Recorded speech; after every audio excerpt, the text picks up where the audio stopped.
जर तुम्हाला पुत्र झाला तरच तुम्हाला उत्तम गती मिळते किंवा स्वर्गाची प्राप्ती होते.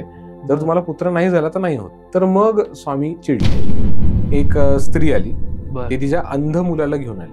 ती काही बोलली नाही, पण तिथे एक स्वामींच्या शिष्य होत्या, त्या उपस्थित होत्या.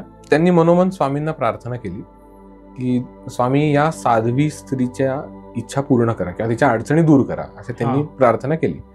स्वामी स्वतःहूनच म्हणाले त्यांच्याकडे बघून की 5 राक्षस येतात, ते आल्यानंतर आपण बघू. तर स्वामी त्यांना म्हणाले, कुंभारा तुझ्या नावाची चिठ्ठी आली.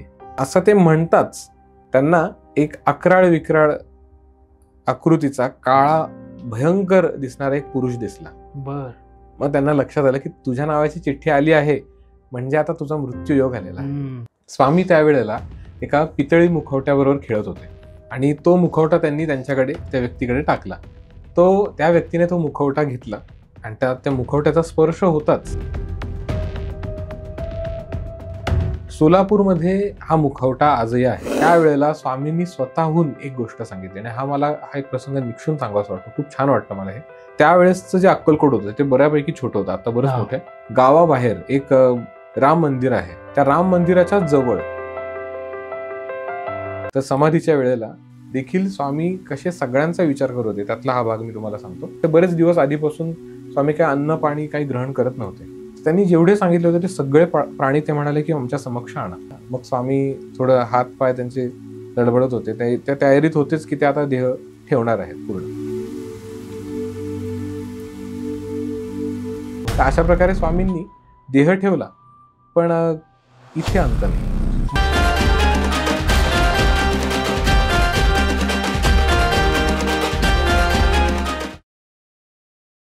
कॉस्मोस्टार मीडिया प्रेझेंट स्वीट टॉकच्या आजच्या पॉडकास्टमध्ये तुमच्या सगळ्यांचं मनापासून स्वागत.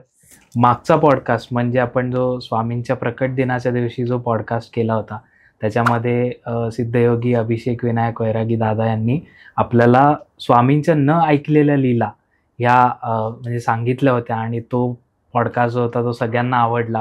म्हणजे हिमालयापासून ते अक्कलकोटपर्यंत स्वामी कसे आले, ते कोणत्या कोणत्या व्यक्तींना भेटले आणि तिथे काय काय गोष्टी घडल्या हे दादांनी सांगितलं. आता त्याच्या पुढे अक्कलकोटमध्ये आल्यानंतर काय काय स्वामींनी लीला दाखवल्या या बाबतीत आपण बोलणार आहोत. आणि अर्थातच त्याच्यासाठी आपल्यासोबत आहेत सिद्धयोगी श्री अभिषेक विनायक वैरागी दादा. दादा तुमचे खूप खूप स्वागत आपल्या पॉडकास्टवर. आणि आज स्वामींची पुण्यतिथी आहे आणि त्या दिवशी आपण पॉडकास्ट रिलीज करतोय, तर तुम्हाला काय सांगा असं वाटेल? मी आता इथे आल्यानंतर सगळे अनुभव छानच असतात. तर स्वामींनाच अर्थात माझी प्रार्थना आहे की पहिला पॉडकास्ट आणि आता हा, तर ह्याला दोन्हीला आपण जॉईन करण्याचा प्रयत्न करूच आणि त्यांची करुणादृष्टी राहावी आपल्यावरती आणि एक प्रकारे पारायणाची फलश्रुती सर्वांना प्राप्त व्हावी एवढीच मी प्रार्थना स्वामींना करतो. आणि दर्शकांचे देखील आभार जे आपल्याला चांगला प्रतिसाद देत आहेत आणि अगदी भक्तिमय दृष्टिकोनातून सगळेजण ह्या आपल्या पॉडकास्टला अटेंड करतायत, बघतायत. काही जण मी तर आपण सांगितल्याप्रमाणे बघितलं की ते काही जण वाट बघत असतात आपल्या पॉडकास्टची. तर त्या सर्वांचे आभार. आणि तुम्ही सगळे आहात म्हणून सगळं काही छान चाललं आहे आणि आपले कुटुंब दिवसेंदिवस विस्तारित होत चालले आहे. तर मला ह्याचा आनंद आहे. परमात्मा स्वामींचे आभार आणि सर्व दर्शकांचे आभार. वा वा. आणि मला सांगावं असं वाटेल की जर तुम्ही पहिला पॉडकास्ट बघितला नसेल पार्ट 1 तर तो प्लीज बघा आणि त्याच्यानंतर हा बघा, म्हणजे तुम्हाला एक लिंक लागेल. इथूनही बघितलं तरी काही हरकत नाही. तर आता आम्ही पॉडकास्टला सुरुवात करतो आणि सुरुवात करण्याच्या आधी एक सांगतो की तुम्ही जर अजून सबस्क्राईब केलं नसेल चॅनलला तर प्लीज सबस्क्राईब करा, म्हणजे दादांचे पॉडकास्ट असतील, इतर पॉडकास्ट असतील, त्याची तुम्हाला नोटिफिकेशन येईल. सो आजचा आम्ही पॉडकास्ट सुरू करतो. दादा, मला तुम्हाला हेच विचारावं असं वाटेल की पहिले आपण हिमालयापासून सुरुवात केली मागच्या पार्टमध्ये, अक्कलकोटपर्यंत स्वामी कसे आले हे तुम्ही सांगितलं. तर तिथून पुढे किंवा तो अक्कलकोटपर्यंत येण्याचा प्रवास स्वामींचा कसा? हो, मागच्या पॉडकास्टला जशी आपण सुरुवात केली सेम तसंच आपण आत्ता पण करू. श्री अक्कलकोट स्वामीराया स्मरुणी तुमच्या पवित्र पाया, स्तोत्र महात्म्य तुमचे गावया, प्रारंभ आता करतो. मिलिंद माधव यांनी केलेली ही प्रार्थना, त्यांच्या सगळ्या ओव्या अतिशय सुंदर असतात आणि त्यांच्या रचना मला अतिशय आवडतात. तर त्याचाच मध्ये मध्ये आपण आधार सगळ्या पॉडकास्टमध्ये घेतो. मागच्या देखील घेतल्या, तर ह्या वेळेला देखील घेऊ. तर जशी आता मी सुरुवात केली, आता स्वामींना प्रार्थना केली, आता मागच्या पॉडकास्टला थोडं आपण जॉईन करू. मागच्या मध्ये आपण हिमालयापासूनच्या सगळ्या त्यांचे लीला आणि त्यांचा प्रवास आपण अनुभवला किंवा आपण त्याबद्दल डिस्कस केला. तर आता काय होतंय, स्वामी हे मंगळवेढ्यापर्यंत आले. मंगळवेढ्यानंतर सोलापूर आणि त्यानंतर मग त्यांनी अक्कलकोटमध्ये प्रवेश केला. याबद्दल देखील मिलिंद माधव यांनी खूप सुंदर वर्णन केलेलं आहे. यात्रेचे प्रवास संपले तेव्हा मंगळवेढ्यासी आले, तेथे थोडे दिवस राहिले दामाजीच्या गावात. काही काळ तेथे गेला, पुण्यवंतांना प्रभाव कळला, जनसमुदाय भजनी लागला साक्षात्कारी यतीच्या. पुढे अक्कलकोट हे पुण्यस्थान वास्तव्याचे झाले ठिकाण, अखेरपर्यंत तेथेच राहून अनंत लीला दाखविल्या. तर अशा प्रकारे स्वामी अक्कलकोटमध्ये आता आपल्या आता या भक्तिमय वातावरणातनं किंवा आपल्या भक्तिमय लहरीतनं आता आपल्या मनामधनं आता स्वामी अक्कलकोटमध्ये प्रवेश करतायत. तर अक्कलकोटमध्ये प्रवेश करण्यापूर्वी पहिलं जेव्हा अक्कलकोटमध्ये येण्यापूर्वी साधारण 1854 to 55च्या दरम्यान स्वामी सोलापूरमध्ये आले होते. सोलापूरमध्ये ते एका दत्त मंदिरात बसले होते. अच्छा. तर तिथे चिंतोपंत टोळ हे दत्त मंदिरात दर्शनासाठी गेले. तर दर्शनासाठी गेलेले असता तिथे ते दत्तात्रयांना प्रदक्षिणा काढत होते. त्यावेळेला त्यांना स्वामींचं दर्शन झालं. स्वामी तिथे बसले होते. स्वामी त्यांच्या स्वतःच्या धुंदीत होते, योग्य क्रिया म्हणू त्यांची किंवा त्यांच्या काहीतरी समाधीचा भाग म्हणू आपण. तर त्यावेळेला तिकडे स्वामींना त्यांनी बघितलं आणि त्यांच्या मनात एक गोष्ट आली की हे बहुतेक सिद्ध पुरुष दिसतात. स्वामींचं लक्ष त्यांच्याकडे नव्हतं, पण स्वामी तर अंतर्यामी. तर स्वामींनी त्यांच्या मनातलं ऐकलं आणि म्हणाले, आम्ही सिद्ध पुरुष असो ना तर कोणी असो, तुला काय त्याचं. तर मग त्यांना असं वाटलं की कदाचित हे मनकवडे दिसतात. परत ते म्हणाले, आम्ही मनकवडे असो ना तर कोणी असो, तुला काय त्याचं. आणि मग त्यांना लक्षात आलं की हे अर्थातच सिद्ध पुरुष हे अवतारी पुरुष आहेत. तर मग ते स्वामींच्या दर्शनासाठी गेले. स्वामींना त्यांनी विनवणी केली आणि घरी घेऊन गेले आणि मग त्यांना प्रसाद देखील ग्रहण करता आला. म्हणजे प्रसाद मी यासाठी म्हणेल की आपण प्रदान करतो तर त्यावेळेला तो आपण एक जेवण असतं, पदार्थ असतो आणि देवतांचा सद्गुरूंचा स्पर्श होणं, त्यांच्या उपस्थितीमध्ये जेवण आपण जे काही अन्न ग्रहण करतो तो प्रसाद झालेला असतो. तर अर्थातच तो प्रसाद त्यांना तो मिळाला. आणि त्यानंतर मग सरकारी कर्मचारी ते होते. तर सरकारी कर्मचारी असल्या कारणाने त्यांची बदली झाली, ट्रान्सफर त्यांची अक्कलकोटला झाली. अक्कलकोटमध्ये जाण्यापूर्वी मग त्यांना मनात विचार आला. त्यांनी स्वामींना विचारलं, स्वामी अक्कलकोटला बदली होत आहे तर आपण अक्कलकोटला जायचं का. तर स्वामी त्यावेळेला म्हणाले की सध्या अक्कलकोटमध्ये उन्हाळा आहे, तर आम्ही आत्ता येत नाही, आम्ही नंतर येतो. तर काही ठिकाणी असा उल्लेख येतो की त्यावेळेला अक्कलकोटचा कार्यभार हा शहाजीराजे दुसरे यांच्याकडे होता आणि स्वामींच्या योजनेनुसार मालोजीराजे दुसरे यांच्या हातात कार्यभार आल्यानंतर ते प्रवेश करणार असा सगळा भाग आहे. चांगली गोष्ट मला या सगळ्यामध्ये अशी वाटते की जी बऱ्याचदा सर्वसामान्य बुद्धीमुळे आपल्या सर्वांना अशा गोष्टी कळत नाहीत. पण काय मला चांगलं वाटतं तर स्वामींच्या योजना यामध्ये बघा की आता अक्कलकोट म्हटलं तर वेगळं काही डोळ्यासमोर येत नाही. श्री स्वामी समर्थ हेच आपल्या डोळ्यासमोर येतात. अक्कलकोट म्हणजे आता स्वामीच झाले. तर यामध्ये मला चांगलं काय वाटतं तर चिंतोपंत टोळ यांना बिचारांना माहीतही नसावं कदाचित की ते जे बोलले, त्यांनी जे विचारलं ती स्वामींचीच तर योजना नसेल, स्वामींचीच इच्छा नसेल, ती स्वामींच्या मनात आलं, त्यांचा संकल्प झाला आणि चिंतोपंत टोळ यांच्या वाणीद्वारे स्वामीच प्रकट झाले की तुम्ही अक्कलकोटमध्ये येता. तर बऱ्याचदा आपण साधन झालेलोही असतो पण आपल्याला हे लक्षात येत नाही. तर छान ह्या गोष्टीचं वाटतं की जर आपल्याला माहित नाही पण आपण त्यांचं साधन झालो तर एक गोष्ट फायदेशीर आहे की आपल्याला अहंकार होत नाही या सगळ्याचा. तर अशीच गोष्ट आपल्या सर्वांच्या बाबतीत हो. आपल्या सर्वांना हे सगळे पॉडकास्ट बघत असताना खूप छान आणि आध्यात्मिक अनुभव येऊ अशी माझी इच्छा आहे आणि परमात्मा स्वामींच्या चरणी माझी प्रार्थना आहे. अशा प्रकारे आता आपण पुढचं मी सुरू करतो आता प्रवास आपला हा. तर तिथे त्यांनी प्रवेश केला. तर त्यानंतर मग अक्कलकोटमध्ये प्रवेश कसा झाला तर अक्कलकोटमध्ये बऱ्याच ठिकाणी उल्लेख येतो तो 1857 मध्ये 1857ला स्वामींनी अक्कलकोटमध्ये प्रवेश केला. अक्कलकोटमध्ये त्यांनी प्रवेश केला त्यावेळेला असं होतं की सर्व गावांना एक बाउंड्री असायची. त्या बाउंड्रीपाशी एक ध्वजा असायची, झेंडा. तर त्या ध्वजेचा फाटक असतं, त्या ध्वजेचा फाटकापाशी स्वामी बसले होते. तिथे स्वामी 3 दिवस निराहारी बसले, कुठलंही अन्न पाणी त्यांनी काही ग्रहण केलं नव्हतं, तिथे तसेच बसले होते. तिथे एक यवन रक्षक आला आणि त्या यवन रक्षकाने अशीच टिंगल म्हणून, गंमत म्हणून स्वामींना रिकामी चिलीम दिली. आणि मग त्याला असं वाटलं की बघू हे काय करू शकतायत का. तर स्वामींनी ती रिकामी चिलीम ओढून दाखवली आणि असे धुरांचे लोट सुरू केले. तो घाबरला आणि तो शरण आला स्वामींना. त्यानंतर त्याने चौकशी केली, तेव्हा त्याला लक्षात आलं की स्वामींनी 3 दिवस काही अन्न पाणी ग्रहण नाही केलंय. मग त्याला लक्षात आलं की मग आता हे असे साधू पुरुष आहेत, तर अक्कलकोटमध्ये देवभोळ असं कोण आहे की जे कायम अवतारी पुरुष, सिद्ध पुरुष, साधू पुरुषांचं यथोचित सन्मान करतात, असे कोण आहेत. तर त्यांना माहित होतं की हे चोळप्पा आहेत. तर चोळप्पांच्या घरी त्यांना नेऊ म्हणून तो चोळप्पांच्या घरी त्यांना घेऊन आला यवन रक्षक. आणि चोळप्पांना बघता क्षणी चोळप्पा त्यांच्याकडे बघत राहिले, स्वामींकडे बघत राहिले. स्वामी त्यांच्याकडे हास्य करत म्हणाले, बघतोस काय, विसरलास का मूळ पुरुष दत्तनगर. तर हे ऐकल्यानंतर त्यांना म्हणजे हे बोल त्यांच्या कानी पडल्यानंतर चोळप्पांना एक प्रकारे आपण म्हणू की भाव समाधी लागली, ज्यामध्ये त्यांना पूर्वजन्माच्या सगळ्या स्मृती जाग्या झाल्या. आणि त्यानंतर मग त्यांनी म्हणजे स्वामींना तर घरी बोलवलंच आणि आमंत्रण दिलं जेवणाचं आमंत्रण दिलं. त्यावेळेला त्यांच्या ज्या पत्नी होत्या त्या चिंतित होत्या की घरामध्ये अन्नाचा एक कण नाही आणि हे पाहुण्यांना घेऊन येतात. तर त्यांच्या मनात हा विचार आला. तोपर्यंत गावातले बरेच लोक आले आणि त्यांनी अन्नाचे पदार्थ काय काय बनवलेले आणि काय काय धान्य असं ते घेऊन आले तयार. असं काय काय ठिकाणी घेऊन आले.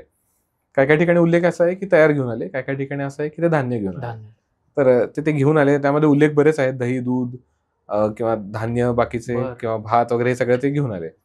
आणि म्हणजे स्वामींची अशी लीला बघा की आपण एकदा काय त्यांना शरण गेलो की ते आपल्या शुल्लक आणि छोट्या छोट्या गोष्टींची पण किती काळजी घेतात. ते प्रत्येक ठिकाणी दाखवत असतात, आपल्याला बऱ्याचदा लक्षात येत नाही. आणि अशा प्रकारे त्यांना तिकडे खाण्याची सोय सगळ्यांचीच झाली, जेवणाची सोय झाली. घरात पाणी नव्हतं, पाण्याची टंचाई, लांबून पाणी घेऊन यावं लागायचं. तर घरात विहीर असताना पाणी लांबून का आणता असा स्वामींचा प्रश्न त्यांना होता. तर त्यावेळेला मग स्वामींनी नुसती दृष्टी टाकली आणि त्यांच्या घरातली जी विहीर होती त्याला पाणी लागलं. आणि ते अर्थातच माहिती, आजही आपण कधी अक्कलकोटला गेला तर तिथे आपण चोळप्पांचा वाडा बघतो, तर तिथे ती विहीर आहेच आहे. दुसरं विहिरीचाच आणि शिवाय पाण्याचाच प्रश्न बाकी काय गावकरी स्वामींकडे घेऊन आले. तर स्वामींना मग ते म्हणाले की आमच्या इकडे पाण्याची टंचाई खूप आहे, तर आपण आम्हाला मदत करा, आम्हाला यातून वाचवा. स्वामी काही न बोलता थेट मग खासबाग जो एरिया आहे तिथे ते गेले. तिकडे एक मोठी विहीर होती, त्याच्या जवळ थांबले. तिथे त्यांनी बघितलं तर पाणी एकदम तळाला टेकलेलं होतं. तिकडे किडे वगैरे झाले होते त्या पाण्यामध्ये, खूप घाण झालं होतं पाणी, म्हणजे काय म्हणतो दूषित गढूळ पाणी. तर मग स्वामींनी हरभरे हातात घेतले, वेदांमधले काही मंत्र म्हटले आणि त्यामध्ये टाकले. ते टाकल्यानंतर ते पाणी सगळ्यांनी बघितलं, ते इतकं शुद्ध झालं, प्रचंड एकदम साफ पाणी. कालांतराने काही कालावधीतच म्हणजे तिकडे मग पाऊस पडला. तो पाऊस इतका पडला की ती संपूर्ण विहीर भरली आणि त्यानंतर जोपर्यंत स्वामी होते तोपर्यंत पाण्याची टंचाई तिकडे नव्हती. अशा प्रकारे अक्कलकोटमध्ये आल्यानंतरच त्यांनी सगळ्यात पहिली लीला ही दाखवलीच. स्वामींच्या पुढच्या लीलांमध्ये आता यामध्ये मी जाणीवपूर्वक, आता हे तर मला असं काही लीला त्यांच्या अशा काही छान वाटल्या त्यातल्या मी त्याचा उल्लेख करतो. जे काय काय लीला अशा आहेत ज्या अक्कलकोट व्यतिरिक्त अक्कलकोटच्या आसपासच्या एरियामधल्या आहेत, म्हणजे नळदुर्ग किंवा इतर काही ठिकाणावरून आलेले लोक अशांचा काही उल्लेख आहे. तर त्याबद्दलही उल्लेख करू इच्छितो मी. 3 लीला या मी आता ज्या सांगणार आहे, या ज्यांना ज्यांना गर्व झाला होता, त्यांच्या पांडित्याचा अभिमान त्यांना झाला होता, त्यांना स्वामींनी म्हणजे कशा प्रकारे आकर्षित केलं आणि मग त्यांचं गर्वहरण झालं, त्याबद्दलची आम्ही लीला आता सांगतोय. याबद्दलचं मिलिंद माधवांचं खूप छान त्यांनी एक रचना केलेली आहे. भाग्यवान ते जे लाभले भजनी, वादविवाद केले पंडितांनी, मग एकमुखाने सर्वांनी मान्य केली थोर योग्यता. वेदांताचा अर्थ लाविला, पंडितांचा ताठा जिरविला, भाविक भक्तांना दिधला धीर अनेक संकटी. अशा प्रकारे आपण आता या लीलांना आपण स्मरण करण्याचा प्रयत्न करू, सुरुवात करू. विष्णुबुवा ब्रह्मचारी नावाचे एक गृहस्थ होते, जे महापंडित होते मुंबईमधले. त्यांच्या शास्त्रार्थाची चर्चा बऱ्याच ठिकाणी झाली होती. आणि अशा प्रकारे त्यांचा सगळीकडे यथोचित सन्मान व्हायचा. त्यांच्या पांडित्याचा त्यांना अभिमान, गर्व देखील झाला होता. आणि असं करत करत त्यांनी स्वामींच्या लीला करुणोपकरणी ऐकल्या होत्या. ते अक्कलकोटमध्ये आले. ते अक्कलकोटमध्ये आले आहेत हे मालोजी राजेंना कळलं. मालोजी राजे देखील सर्व साधूंचा सन्मान करायचे. तर त्यांनी त्यांचा सन्मान केला आणि वेदांबद्दल त्यांना काही जाणून घ्यायचं होतं. वेदांबद्दल काही आपण श्लोक ऐकू किंवा त्याबद्दल काही माहिती मिळेल या दृष्टीने मालोजी राजे त्यांना भेटले. आणि मग सन्मान त्यांचा झाला. त्यानंतर मालोजी राजेंनी त्यांना काही गोष्टी विचारल्या. त्या सगळ्या शास्त्र चर्चेमध्ये काही लोक तिकडे उपस्थित होते. तर त्यांना तो गर्व झाला की मी आलोय आणि गर्दी किती झाली. आणि त्यानंतर मग त्यांना असं झालं की आता इकडे कोणतरी यती आहे अक्कलकोटमध्ये, तर त्याला भेटून येतो. या दृष्टीने ते स्वामींसमक्ष गेले. स्वामी तिकडे शेषशाही मुद्रेमध्ये बसले होते. आणि त्यावेळेला स्वामींसमक्ष ते गेले, विष्णुबुवा शास्त्री. ते मग त्यांनी स्वामींना एक प्रश्न विचारला, ब्रह्म तादात्म्य स्थितीचं साधन काय. तर स्वामींनी ते ऐकून न ऐकल्यासारखं केलं आणि सोडून दिलं. मग स्वामींनी मौन धरलं. स्वामींच्या मौनाचे अनेक अर्थ आहेत, हे आपण अर्थात श्रीपाद श्रीवल्लभ चरितामृतात अनुभवलेलं आहे. तर त्याला असं वाटलं की यांनी हार मानली आणि तो आनंदी होऊन तो एका ठिकाणी निवासाला गेला होता अक्कलकोटमध्ये. तिकडे तो राहिला, म्हणजे विष्णुबुवा शास्त्री म्हणतोय मी त्यांच्याबद्दल. ते तिकडे राहिले आणि रात्री झोपल्यानंतर त्यांना असं स्वप्न पडलं की त्यांच्या अंगावर सगळीकडे विंचू आहेत आणि विंचवांचा दंश त्यांना होतोय, दंश होतोय. आणि विंचवांचा दंश होतोय या भीतीने ते ओरडायला लागले जोर जोरात. आणि मग नंतर झोपेतच ते पळायला लागले सगळीकडे.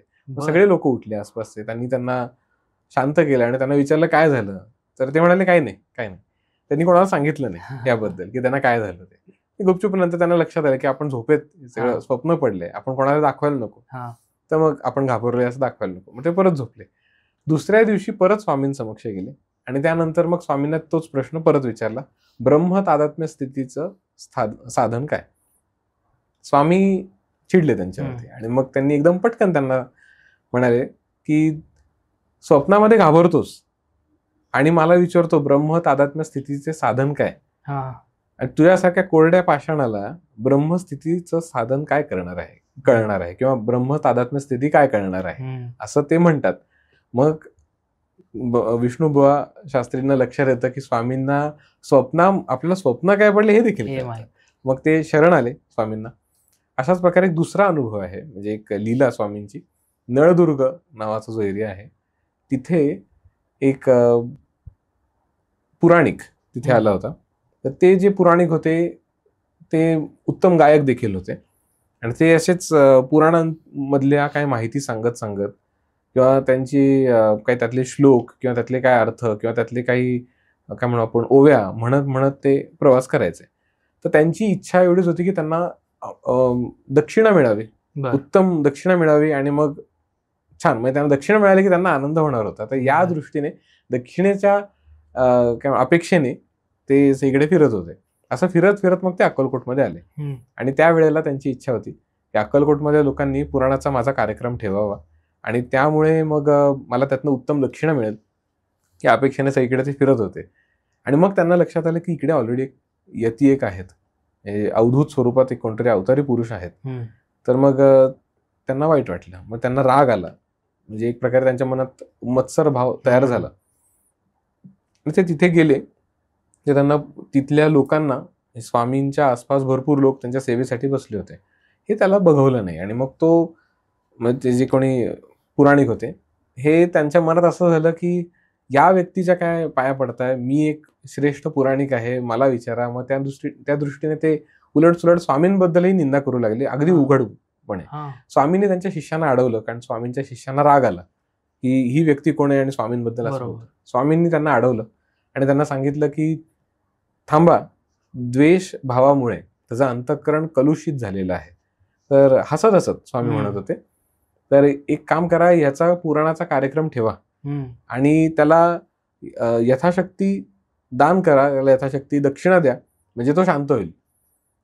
तर हा मनातला भाव स्वामींनी ओळखला म्हणून तो मग शरण आला स्वामींना. तो रडायला लागला, स्वामींना क्षमा याचना केली.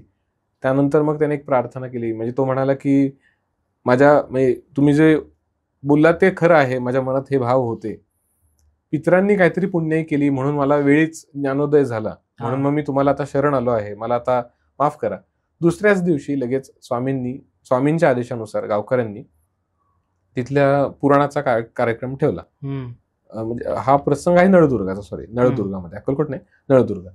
तर नळदुर्गामध्ये त्यांचा कार्यक्रम ठेवला आणि तिथला म्हणजे सगळ्या उपस्थित लोकांनी तो कार्यक्रम, म्हणजे सगळे उपस्थित झाले. स्वामींच्या उपस्थितीत हा कार्यक्रम होत होता.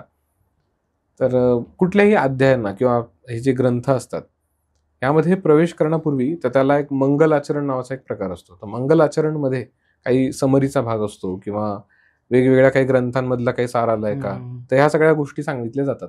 मंगलाचरण सांगत असताना त्यामध्ये पुराणिकांनी एक उल्लेख केला, अपुत्रस्य गतिर्नास्ति न च स्वर्गम प्रपद्यते, असं त्याने सांगून माझा अर्थ सांगायला सुरुवात केली. म्हणजे पुराणाला सुरुवात नव्हती झाली, पण ह्या मंगलाचरणामध्येच. याचा अर्थ असा की जर तुम्हाला पुत्र झाला तरच तुम्हाला उत्तम गती मिळते किंवा स्वर्गाची प्राप्ती होते, जर तुम्हाला पुत्र नाही झाला तर नाही होत, असा त्याच्यामध्ये उल्लेख त्यांनी केला. तर मग स्वामी चिडले, स्वामींना राग आला. एवढ्या उपस्थित जनसमुदायासमोर ते त्याला म्हणाले, स्वामींना खूप छान उपदेश केलेला आहे आणि आजच्या घडीला म्हटलं तर असं नाही राहिलंय आता की स्त्री पुरुष भेद वगैरे असं नाही राहिलंय, पण तरीही या गोष्टीचा उल्लेख मी यासाठी करतो की स्वामी त्या काळातही किती ब्रॉड माइंडेड होते हे लोकांना माहित असावं यासाठी. स्वामी त्या व्यक्तीला, त्या पुराणिकांना म्हणाले, तू पुराण ग्रंथामधला सार सांगण्यासाठी, पुराणातल्या कथा सांगण्यासाठी आलाय, या सगळ्या गोष्टींमध्ये कशाला, या सगळ्या भानगडींमध्ये कशाला लक्ष घालतोस? मग स्वामींनी त्याला प्रश्न विचारला की तू स्वतः निपुत्रिक आहेस, तुला पुत्र नाही, तुझं काय?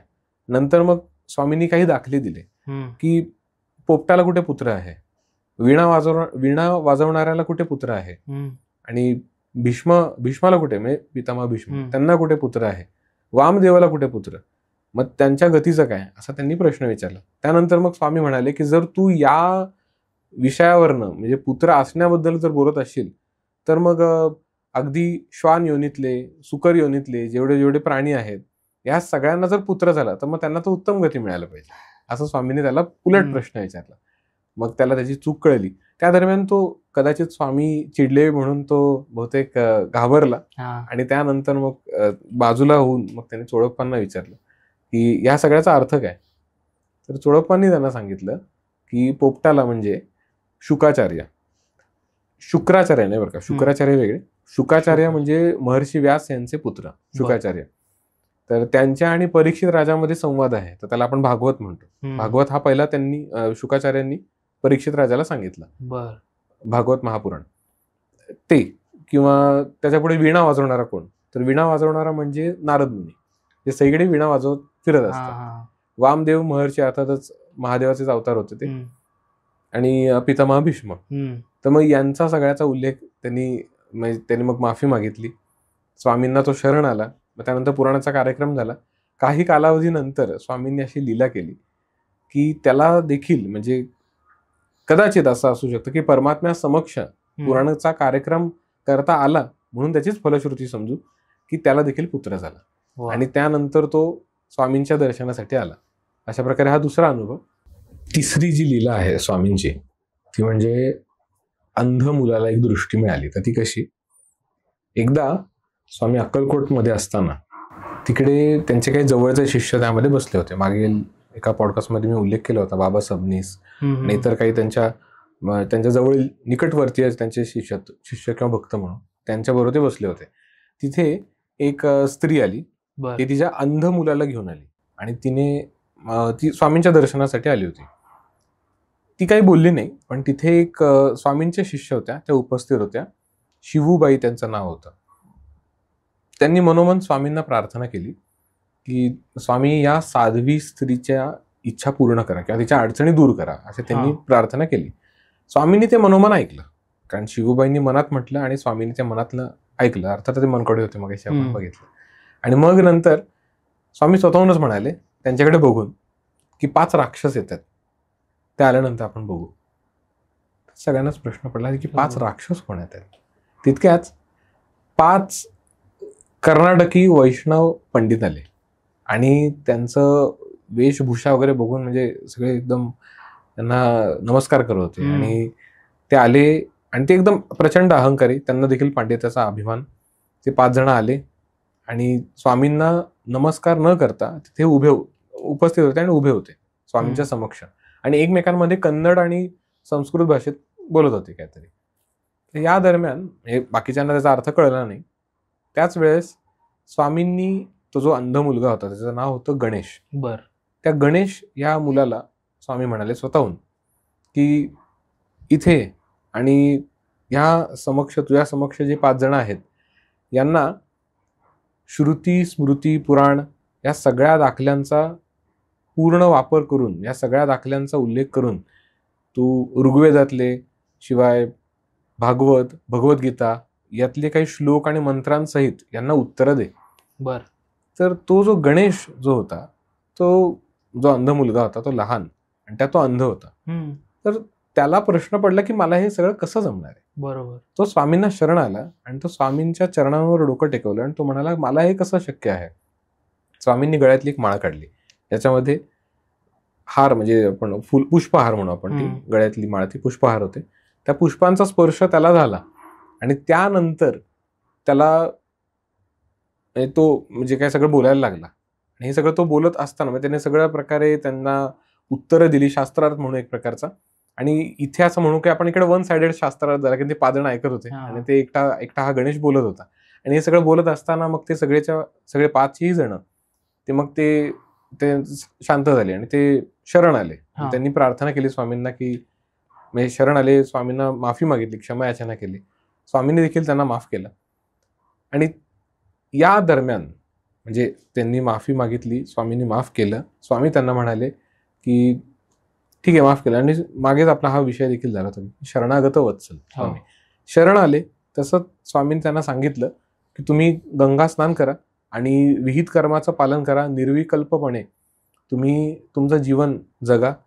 निर्विकल्प म्हणजे कुठल्याही प्रकारचा विकल्प मनात ठेवू नका. जे होतंय ते परमेश्वरार्पण बुद्धीने जगा, असं त्यांचं म्हणणं. असं करा आणि अंती तुम्हाला सायुज्य मुक्ती मिळेल, असं स्वामींनी स्पष्ट सांगितलं. म्हणजे काय भाग्य असेल त्यांचं बघा, की 5च्या 5 जणांना विनासायास भेटण्यासाठी कारण काय होतं तर शास्त्रात पांडित्याचा अभिमान, गर्व, आणि परमात्मा देखील किती दयाळू असू शकतो की जो त्याला आवाहन द्यायला आलाय त्याला सायुज्य त्याचा आशीर्वाद देऊन मोकळा केला.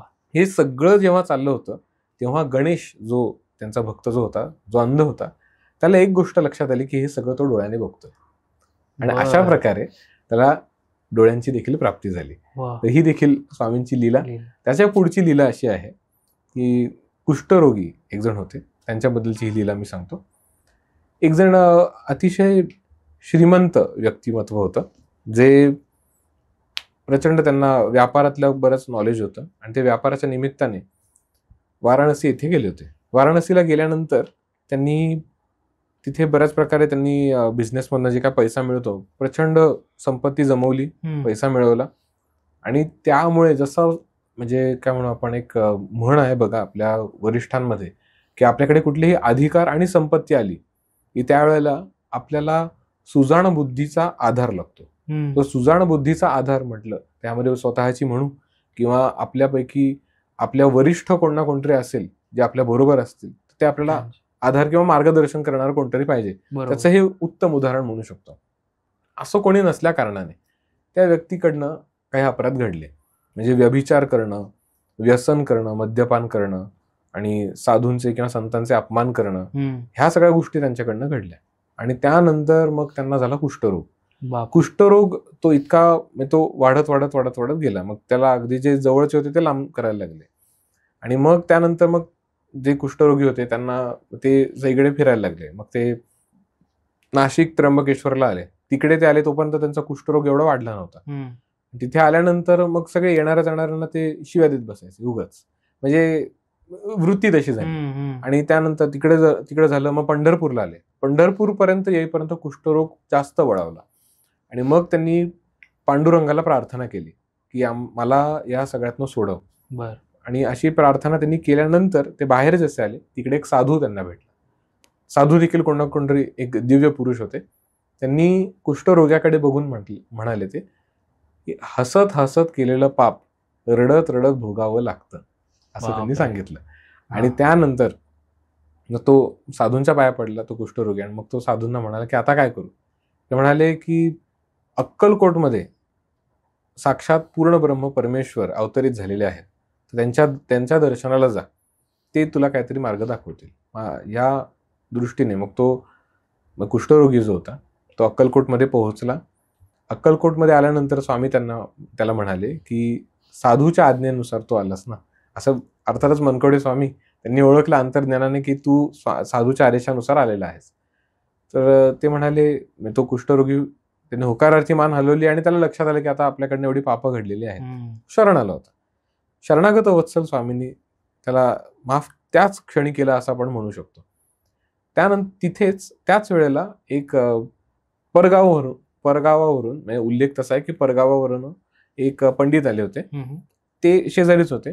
त्या पंडितांकडे बघून स्वामी म्हणाले की अहो भटजी बुवा, तुमच्या घरामध्ये चंदनाचं झाड आहे, त्याचं एक खोड घेऊन या.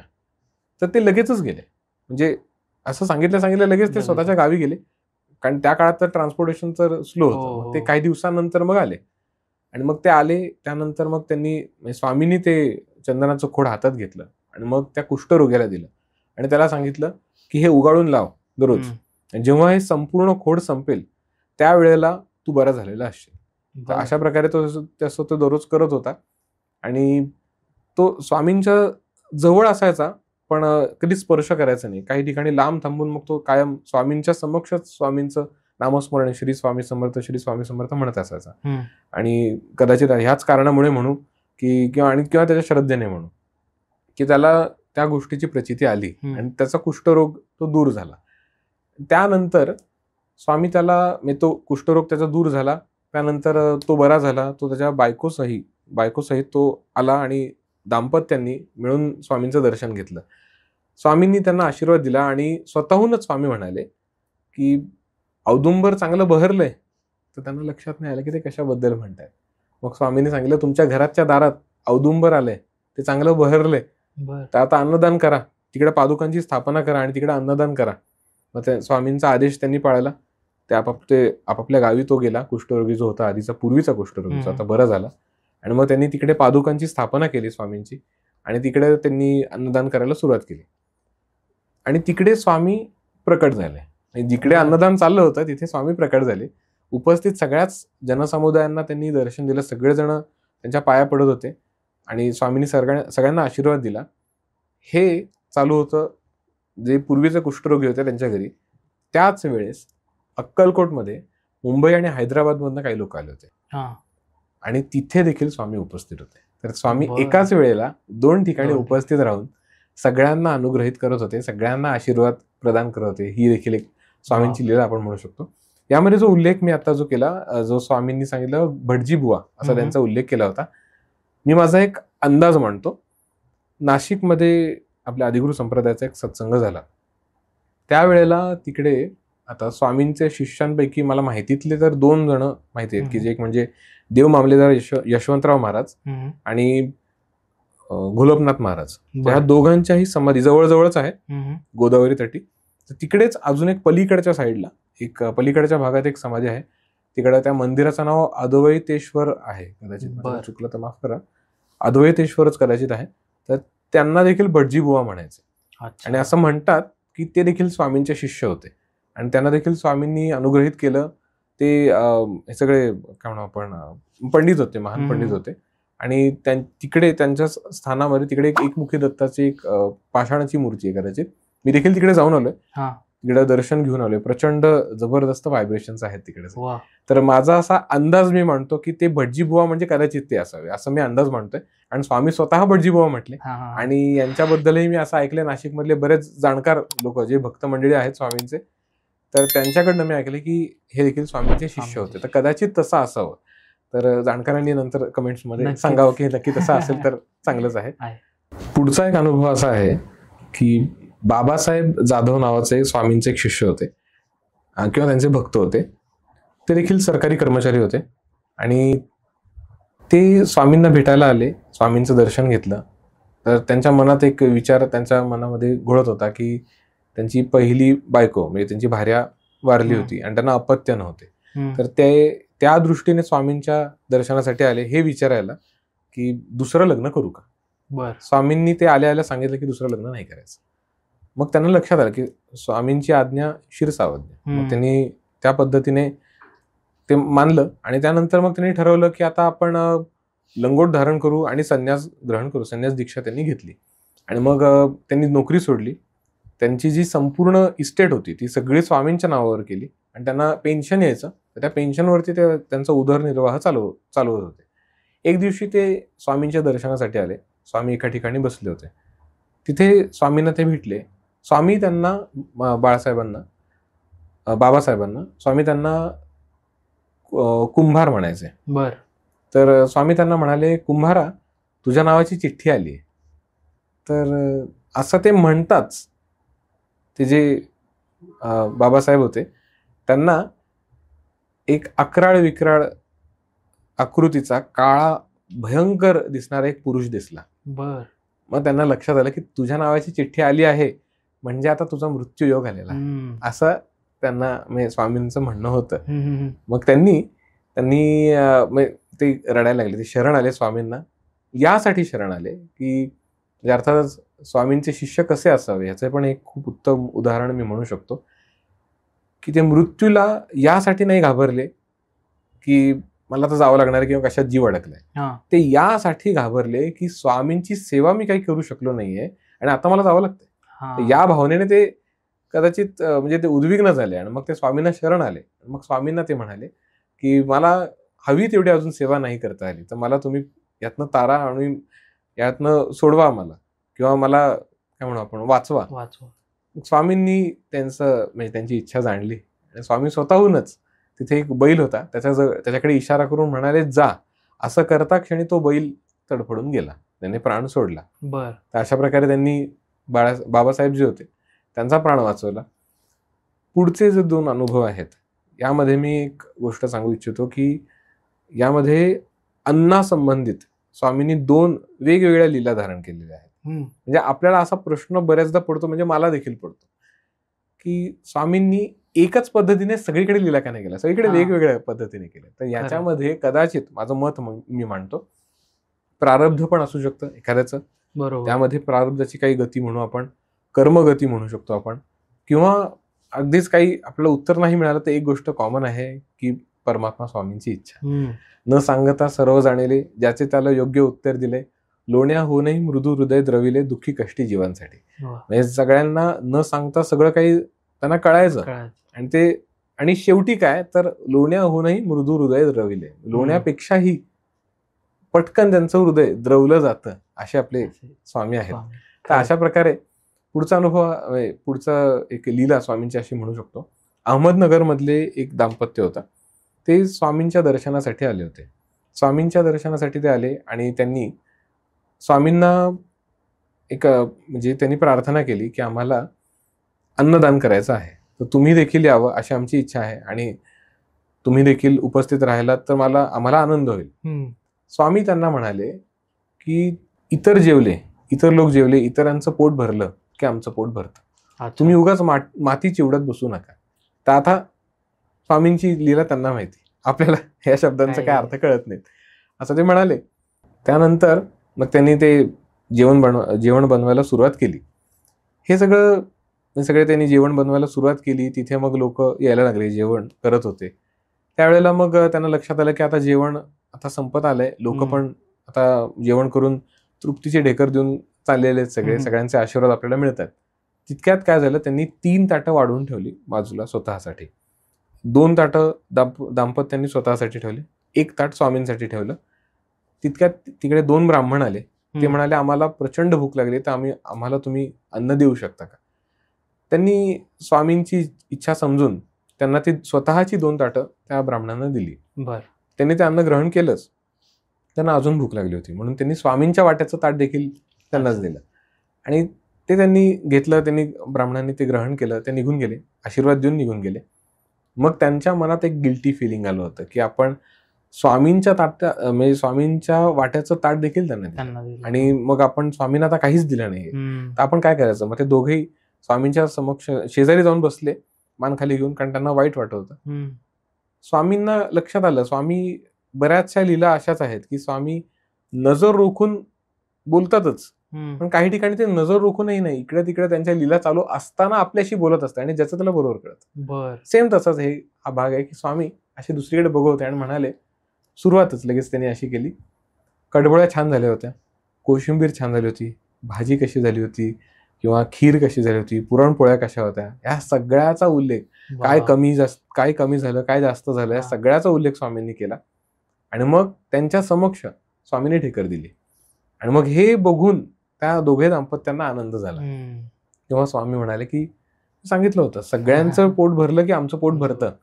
तर तुमची इच्छाच असेल तर एक काम करा की तुम्ही घरात जिकडे आता तुम्ही राहताय तिथे जा, तिकडे कोनाड्यामध्ये भजीचं ताट ठेवलंय, ते घेऊन या. ते म्हणतात तसं काही नाहीये, आम्ही काही ठेवलेलं नाहीये. पण स्वामी म्हणतात की तुम्ही जा, मी सांगतोय ना जा. मग ते त्यांना तिकडे घरी गेल्यानंतर त्या एका कोनाड्यामध्ये भजीचं ताट सापडतं, ते घेऊन येतात.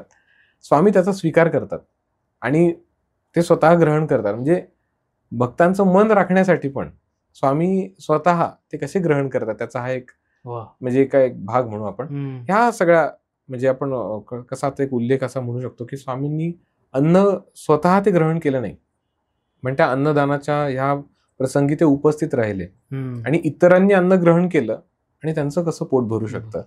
तर या सगळ्यामधनं ना मला म्हणजे मी माझं एक मत मांडतो. शिवस्तुती तुम्ही ऐकली असेल, कैलास राणा शिवचंद्र मोळी, फणेंद्र माथा मुकुटी जराळी, कारुण्य सिंधू भवदुःखहारी, तुझं विण शंभू मज कोणतारी. ह्याच्यामध्ये एक उल्लेख येतो, सर्वांतरी व्यापक जो नियंता, तो प्राणलिंगा जवळी महंता, अंती उमाते गिरिरूपधारी, तुझं विण शंभू मज कोणतारी. तर यातला हा सुरुवातीचा जो भाग आहे, सर्वांतरी व्यापक जो नियंता, सर्वांचं अंतर ज्याने व्यापलेला आहे तो नियंता. म्हणजे ते आपले श्री स्वामी समर्थ आहेत की जे इतरांचं पोट भरलं तरीही त्यांचं कसं पोट भरतं त्याचं हे त्यांनी साक्ष दिली. जेवणासंबंधित अजून एक पुढचा एक प्रसंग, लीला प्रसंग आपण म्हणू शकतो स्वामींचा, ज्यामध्ये स्वामी त्यांचे एक शिष्य होते रावजी पाटील आणि त्यांची भार्या, त्यांचं नाव होतं विठाबाई. ते होते रामपूरचे, म्हणजे रामपूरचा हा प्रसंग आहे. तिकडे त्यांचा असा एक संकल्प होता किंवा नवस म्हणून आपण त्यांचा असा होता की 40 ब्राह्मणांना अन्नदान करायचं, असा त्यांचा संकल्प होता.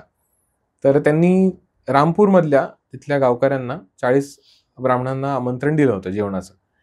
ही वार्ता पसरत आसपासच्या गावांमध्ये गेली आणि त्यांना हे माहितही नाही. तर तिथे बरेच लोक जमले, बरेच ब्राह्मण जमले आणि जेवण किंवा जेवणाचं सामग्री हे फक्त 40 लोकांचं होतं आणि तिथे बरेच लोक आले. मग ते स्वामींना शरण गेले, स्वामींना प्रार्थना केली की 40 लोकांचं आम्ही नवस केला होता पण इकडे भरपूर लोक आलेत, इथे ते त्यांनी मोजलं नव्हतं, तर मग तुम्ही आम्हाला आता मार्ग दाखवा. स्वामींनी आता इथे वेगळी लीला धारण केली, जसं मी मगाशी उल्लेख केला की मागच्या याला वेगळी, ह्याला वेगळी केली लीला, ह्याला वेगळी त्यांनी लीला काय केली. स्वामी त्यांना म्हणाले, एक काम करा, एक टोपली घ्या, त्याच्यामध्ये सगळे अन्नपदार्थ ठेवा, त्याच्यामध्ये आतमध्ये त्याच्यावर देवीची धातूची मूर्ती ठेवा. आता कोणती देवी हे त्यामध्ये उल्लेख नाही येते, म्हणजे मी ज्याच्यामधनं घेतलेले हे सार सगळा. दुसरं खंडोबाचा टाक आणि शाळीग्राम ठेवा, त्याच्यावर परत पोळ्या ठेवा, पोळ्यांवरती परत मग अन्नपूर्णेचं पूजन करा. आणि ती टोपली विठाबाईंनी डोक्यावर घेऊन तुळशीला 3 प्रदक्षिणा काढायच्या, त्यानंतर ती टोपली माझ्याकडे द्या, म्हणजे स्वामींकडे, आणि स्वामींनी ती त्यांच्या पलंगाखाली ठेवायचं, असं सगळं प्लॅन झालं. मग स्वामींनी ती टोपली स्वतःच्या पलंगाच्या खाली ठेवली. हे झालं आणि त्यानंतर स्वामींनी सगळ्यांना आदेश दिला, जे स्वयंपाकी होते आणि जे वाढपी होते त्या सगळ्यांना सांगितलं की स्वयंपाकघरातनं जेव्हा वाढपी बाहेर जातील लोकांना वाढण्यासाठी, कोणीही मागे वळून बघायचं नाही, असं सगळ्यांना सांगितलं. त्या पद्धतीने सगळ्यांनी ते पाळलं. म्हणजे सगळं संपलं की त्यानंतर तुम्ही यायचं. त्या दृष्टीने सगळ्यांनी त्या आदेशाचं पालन केलं. अशा प्रकारे 40 लोकांचं जे जेवण बनवलं होतं, सामग्री 40 लोकांची होती, पहिलीच पंगत 400 लोकांची बसली आणि बराच वेळ ती सगळी पंगत चालू झाली, म्हणजे चालत राहिली होती. शेवटी सगळ्याचा हिशोब केल्यानंतर लक्षात आलं की 4000 ब्राह्मण जेवण करून गेले. तर ही परमात्मा स्वामींची लीला अशी आहे की जे मगाशी मी उल्लेख केला तोच, की ते अतर्क्य, आपण जे म्हणतो तारक मंत्रामध्ये की अतर्क्य अवधूत हे स्मरणगामी, अशक्य ही शक्य करतील स्वामी. म्हणजे काय, तर ते असं अतर्के, ज्यामध्ये आपण तर्के लावू शकत खरं. नाही, लॉजिक नाही लावू शकत, त्यापैकी ही सगळी लीला आहे. दादा, आता तुम्ही अक्कलकोटमध्ये स्वामींनी काय लीला दाखवल्या किंवा मग नळदुर्ग जसं सांगितलं आजूबाजूच्या प्रदेशात, पण अशा काही काय म्हणतात लीला किंवा प्रसंग होते का की जिथे स्वामींनी इतर देवतांच्या रूपांमध्ये किंवा बाकी कुठल्या रूपांमध्ये लीला दाखवल्या किंवा दर्शन दिले लोकांना? वा, हा माझा आवडता एक भाग म्हणू शकतो आपण. कारण बऱ्याचदा असं होतं की मी बऱ्याच लोकांना असं म्हणताना ऐकलंय की स्वामी हे विष्णूचा अवतार किंवा स्वामी हे विष्णूचंच रूप किंवा आता दत्त अवतार ते होतेच. मॅक्झिमम लोकांची धारणा आहेच की ते दत्त अवतार आहेत आणि होतेच, म्हणजे प्रश्नच नाही. पण बऱ्याच लोकांना हे आता श्रीपाद श्रीवल्लभ चरित्रामृतामध्ये दिल्याप्रमाणे हे माहीत झालं की ते अर्धनारीश्वर होते, तिन्ही मुख्य अवतार सगळे. तर आता यातले काही प्रसंग मला आठवत आहेत, त्यातले मी सांगण्याचा प्रयत्न करतो. एक व्यक्ती ज्यांना पोटशुळाचा आजार होता, पोटशूळ म्हणजे पोट दुखणं, तर ते नरसोबाच्या वाडीला गेले. नरसोबाच्या वाडीला जाऊन तिकडे त्यांनी स्वामींचं दर्शन घेतलं, म्हणजे नृसिंह सरस्वती स्वामींचं दर्शन घेतलं. तिकडे त्यांनी पारायण केलं गुरुचरित्राचं, आणि गुरुचरित्राचं पारायण झाल्यानंतर ते तिकडेच जात असताना त्यांना एक साधू भेटले किंवा यती म्हणू शकतो आपण त्यांना, ते भेटले. त्यांना सांगितलं की पूर्ण ब्रह्म परमेश्वर सध्या अक्कलकोट या क्षेत्री सदेह आहेत, तर त्यांच्या दर्शनासाठी जा, ते तुमची व्याधी निवारण करतील, असं त्यांना सांगितलं. मग ते दत्तात्रयांचं नाम घेत नामस्मरण करत करत मग ते चालायला लागले. चालत असताना मग त्यांना एक गोष्ट लक्षात आली की आता जे तेवढं चालणं होत नाहीये आता, तर मग त्यांनी एक घोडा बनवला, घोडा केला. तो त्या घोड्यावर बसून मग ते चालायला लागले. असं चालत चालत चालत मग ते अक्कलकोटमध्ये आले. अक्कलकोटमध्ये त्यांनी प्रवेश केल्यानंतर त्यांनी माहिती काढत काढत त्यांना लक्षात आलं की चोळप्पांच्या घरी अक्कलकोटमध्ये स्वामी आहेत, तिकडे उपस्थित आहेत. मग ते चोळप्पांच्या घराच्या म्हणजे 2 द्वार असतील, तर त्यातल्या एक छोट्या द्वाराच्या इथे तो घोडा अडकला आणि त्याला हालता येत नव्हतं, पुढे मागे कुठे जाता येत नव्हतं. तर स्वामींनी त्यांच्याकडे अशी करडी दृष्टी टाकली आणि त्यांना मग स्वामी म्हणाले की काय रे, तू नवसाचे पेढे विसरलास का? ते काय म्हणू आपण, ते दिल्याशिवाय, ते आणल्याशिवाय तू आणलेला हा घोडा जागचा हालणार देखील नाही, असं ते म्हणतात.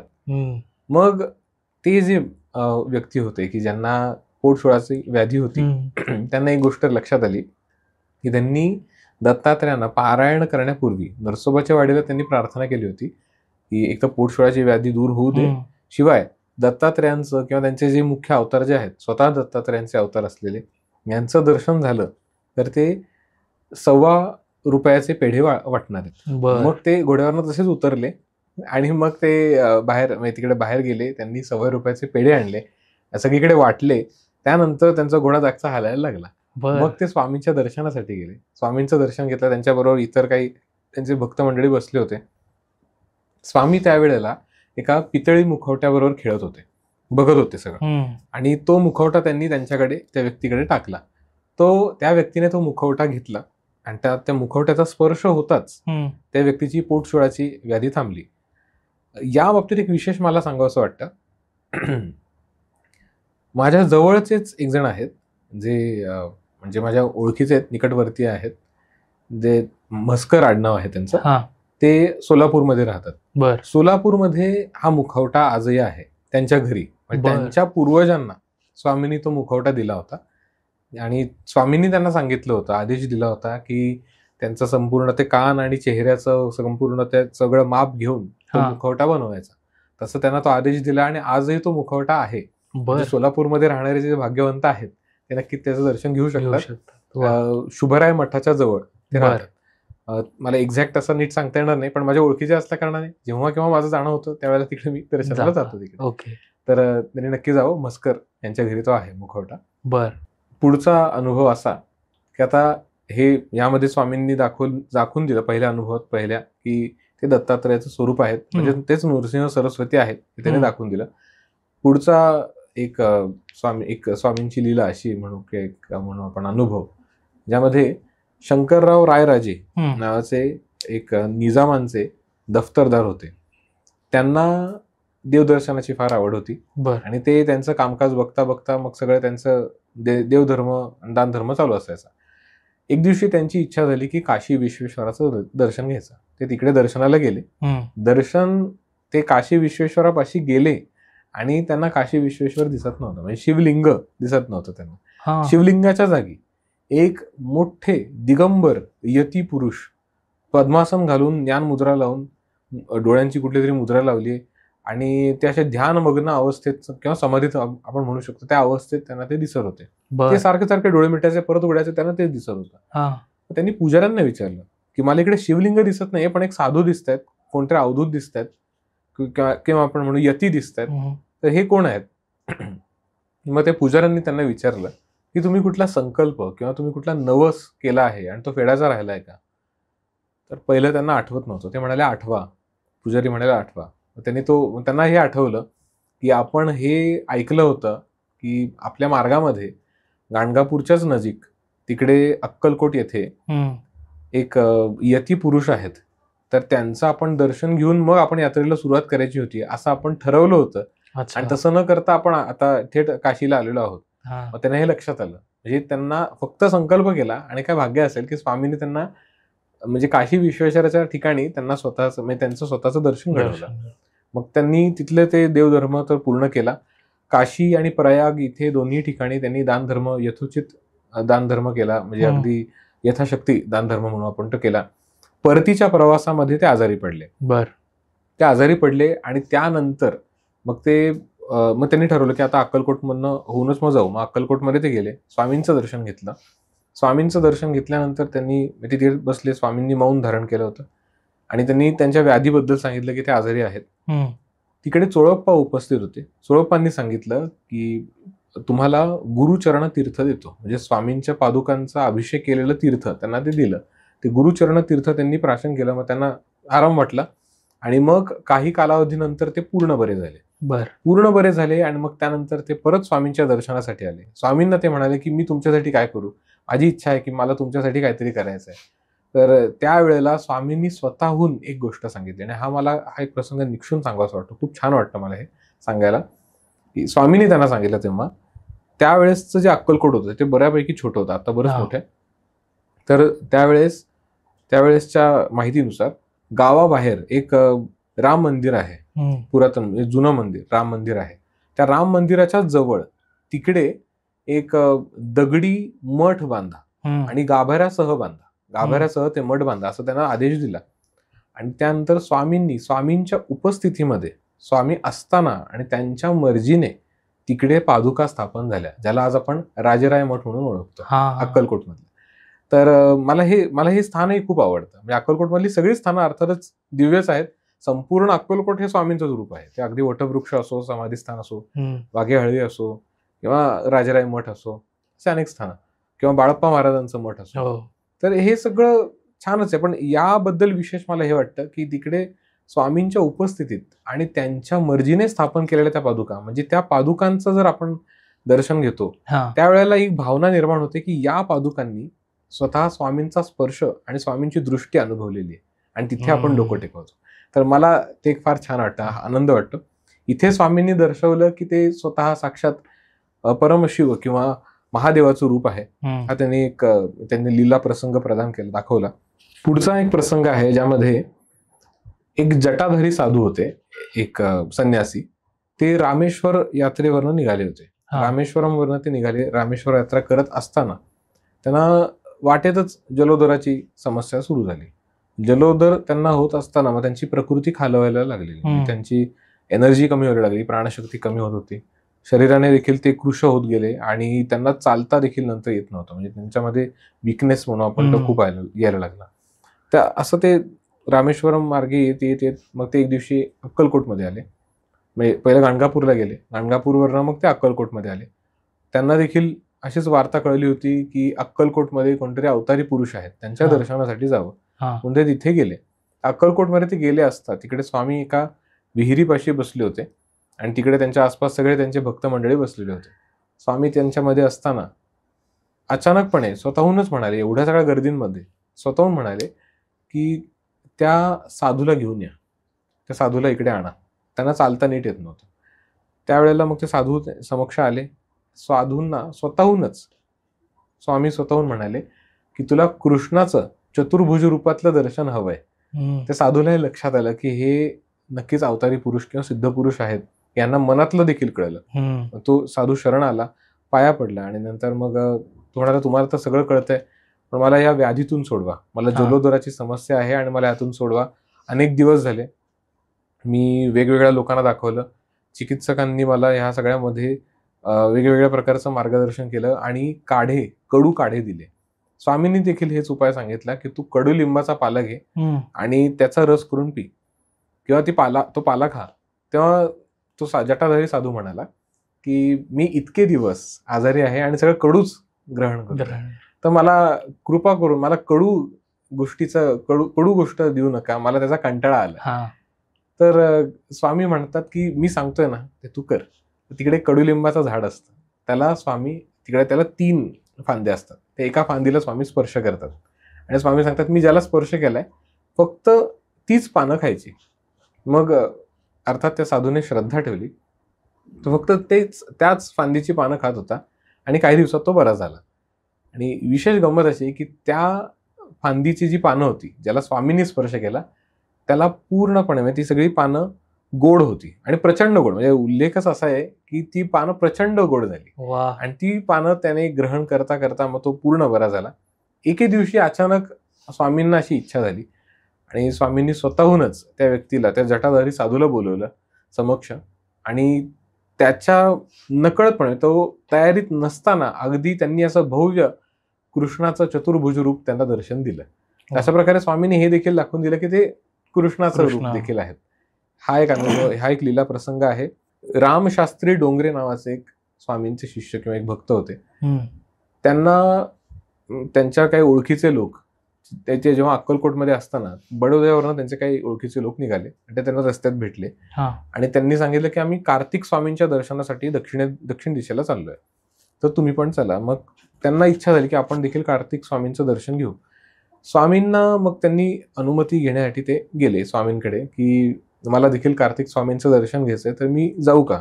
स्वामींनी त्यांना स्पष्ट सांगितलं की नाही जायचं. मग ते म्हणाले की हरकत नाही, आता स्वामींची इच्छा म्हणून आपण बसून राहू. मग ते तिकडेच थांबले. त्यांनी मनात कुठलाही किंतु परंतु नाही आणला. आणि मग काही दिवसानंतर म्हणजे 5 दिवसांनंतर कार्तिकी पौर्णिमा होती.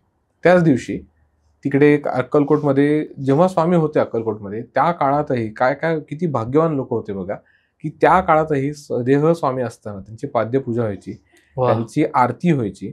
आणि या सगळ्या गोष्टीचा म्हणजे काय म्हणू आपण, या ज्यांना हे प्रसंग अनुभवता आले ते किती भाग्यवान म्हणू आपण, की तिथे स्वामींची आरती त्यांच्या समक्ष व्हायची. ती आरती चालू असताना जेव्हा रामशास्त्री गेले तिथे, त्यांची आरती वगैरे झाली, दर्शन घेतलं, सगळे गेले, रामशास्त्री त्यांच्या समक्ष बसले, तेव्हा स्वामींनी कार्तिकी पौर्णिमेच्या दिवशी स्वतः अगदी ते कार्तिक स्वामींचं रूप धारण करून, कुमार स्वामींचं रूप धारण करून त्यांना कार्तिक स्वामींचं दर्शन घडवलं. अशा प्रकारे स्वामींनी हे देखील प्रूव्ह केलं की ते कार्तिक स्वामींचं देखील रूप आहेत. आता बऱ्याचदा असं होतं ना की लोकांना कन्फ्युजन कशामध्ये होतं की कार्तिक स्वामी शिवपुत्र किंवा गणपती शिवपुत्र, तर या देखील परमात्मा अशा लीला असतात. परमात्मा एकच परमात्मा, मी आपल्या पण एका मागे काही पॉडकास्टमध्ये सांगितलं की एकच परमात्मा ही एवढी सगळी रूपं धारण करून आहे.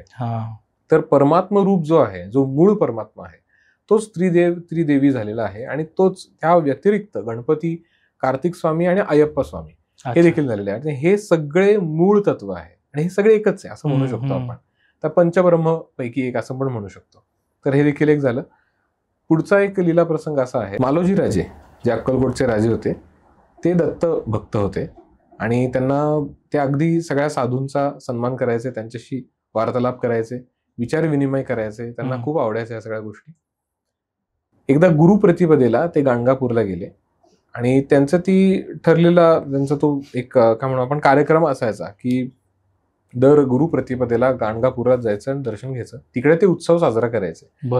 त्यावेळेला ते तिकडं गाणगापूरला दर्शन घेऊन तिकडे ते म्हणजे असा काही ठिकाणी उल्लेख आहे की त्यांना दर्शन तसं झालं, काही ठिकाणी उल्लेख आहे की त्यांना स्वप्न दृष्टांत झालं, ज्यामध्ये त्या नृसिंह सरस्वती, परमात्मा नृसिंह सरस्वती त्यांच्या स्वप्नात आले आणि म्हणाले की आम्ही स्वतः अक्कलकोट येथे आहोत, अक्कलकोट येथे अवतरित झालेलो आहोत, तिथे उपस्थित आहोत, मग तुम्ही इथे काय येताय, कशासाठी येताय.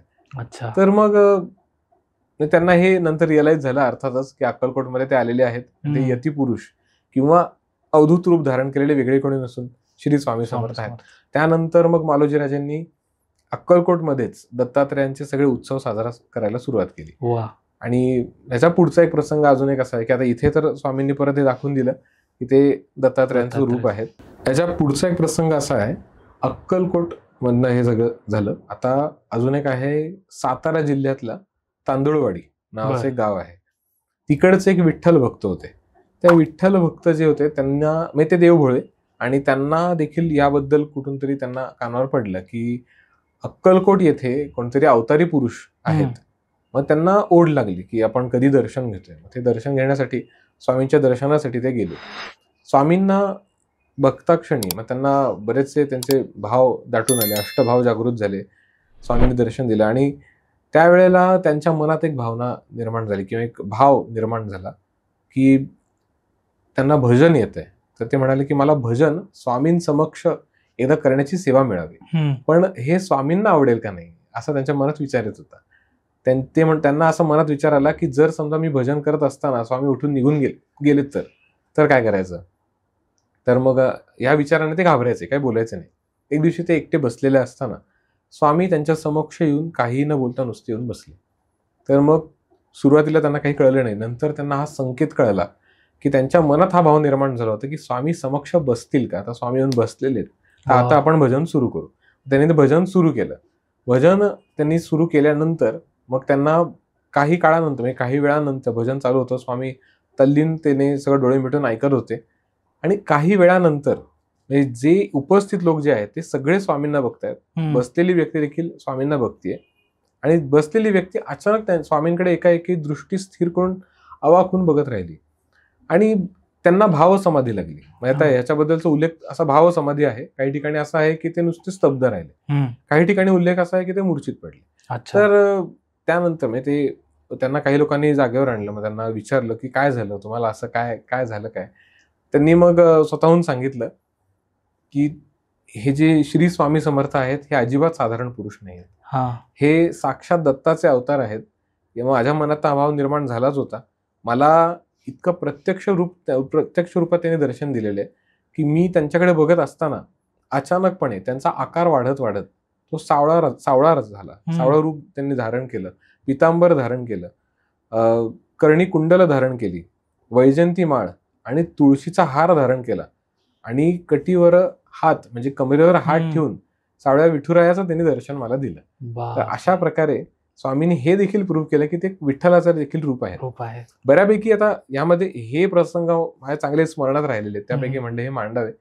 मिलिंद माधवांनी खूप छान उल्लेख केलेला आहे, अक्कलकोटचे श्री समर्थ स्वामी रंगून जाता त्यांचे नामी, ब्रह्मा विष्णू शिवधामी सर्व भक्ती पोहोचते. त्याचं हे आपल्याला प्रत्यक्ष उदाहरण आपल्याला मिळतंय की आपण फक्त स्वामींची भक्ती जरी केली ती सगळीकडे आपली भक्ती पोहोचतेच. अर्थातच. वा दादा, तुम्ही एवढं छान सांगताय की व्हिज्युअलाइज होत आहेत सगळे प्रसंग.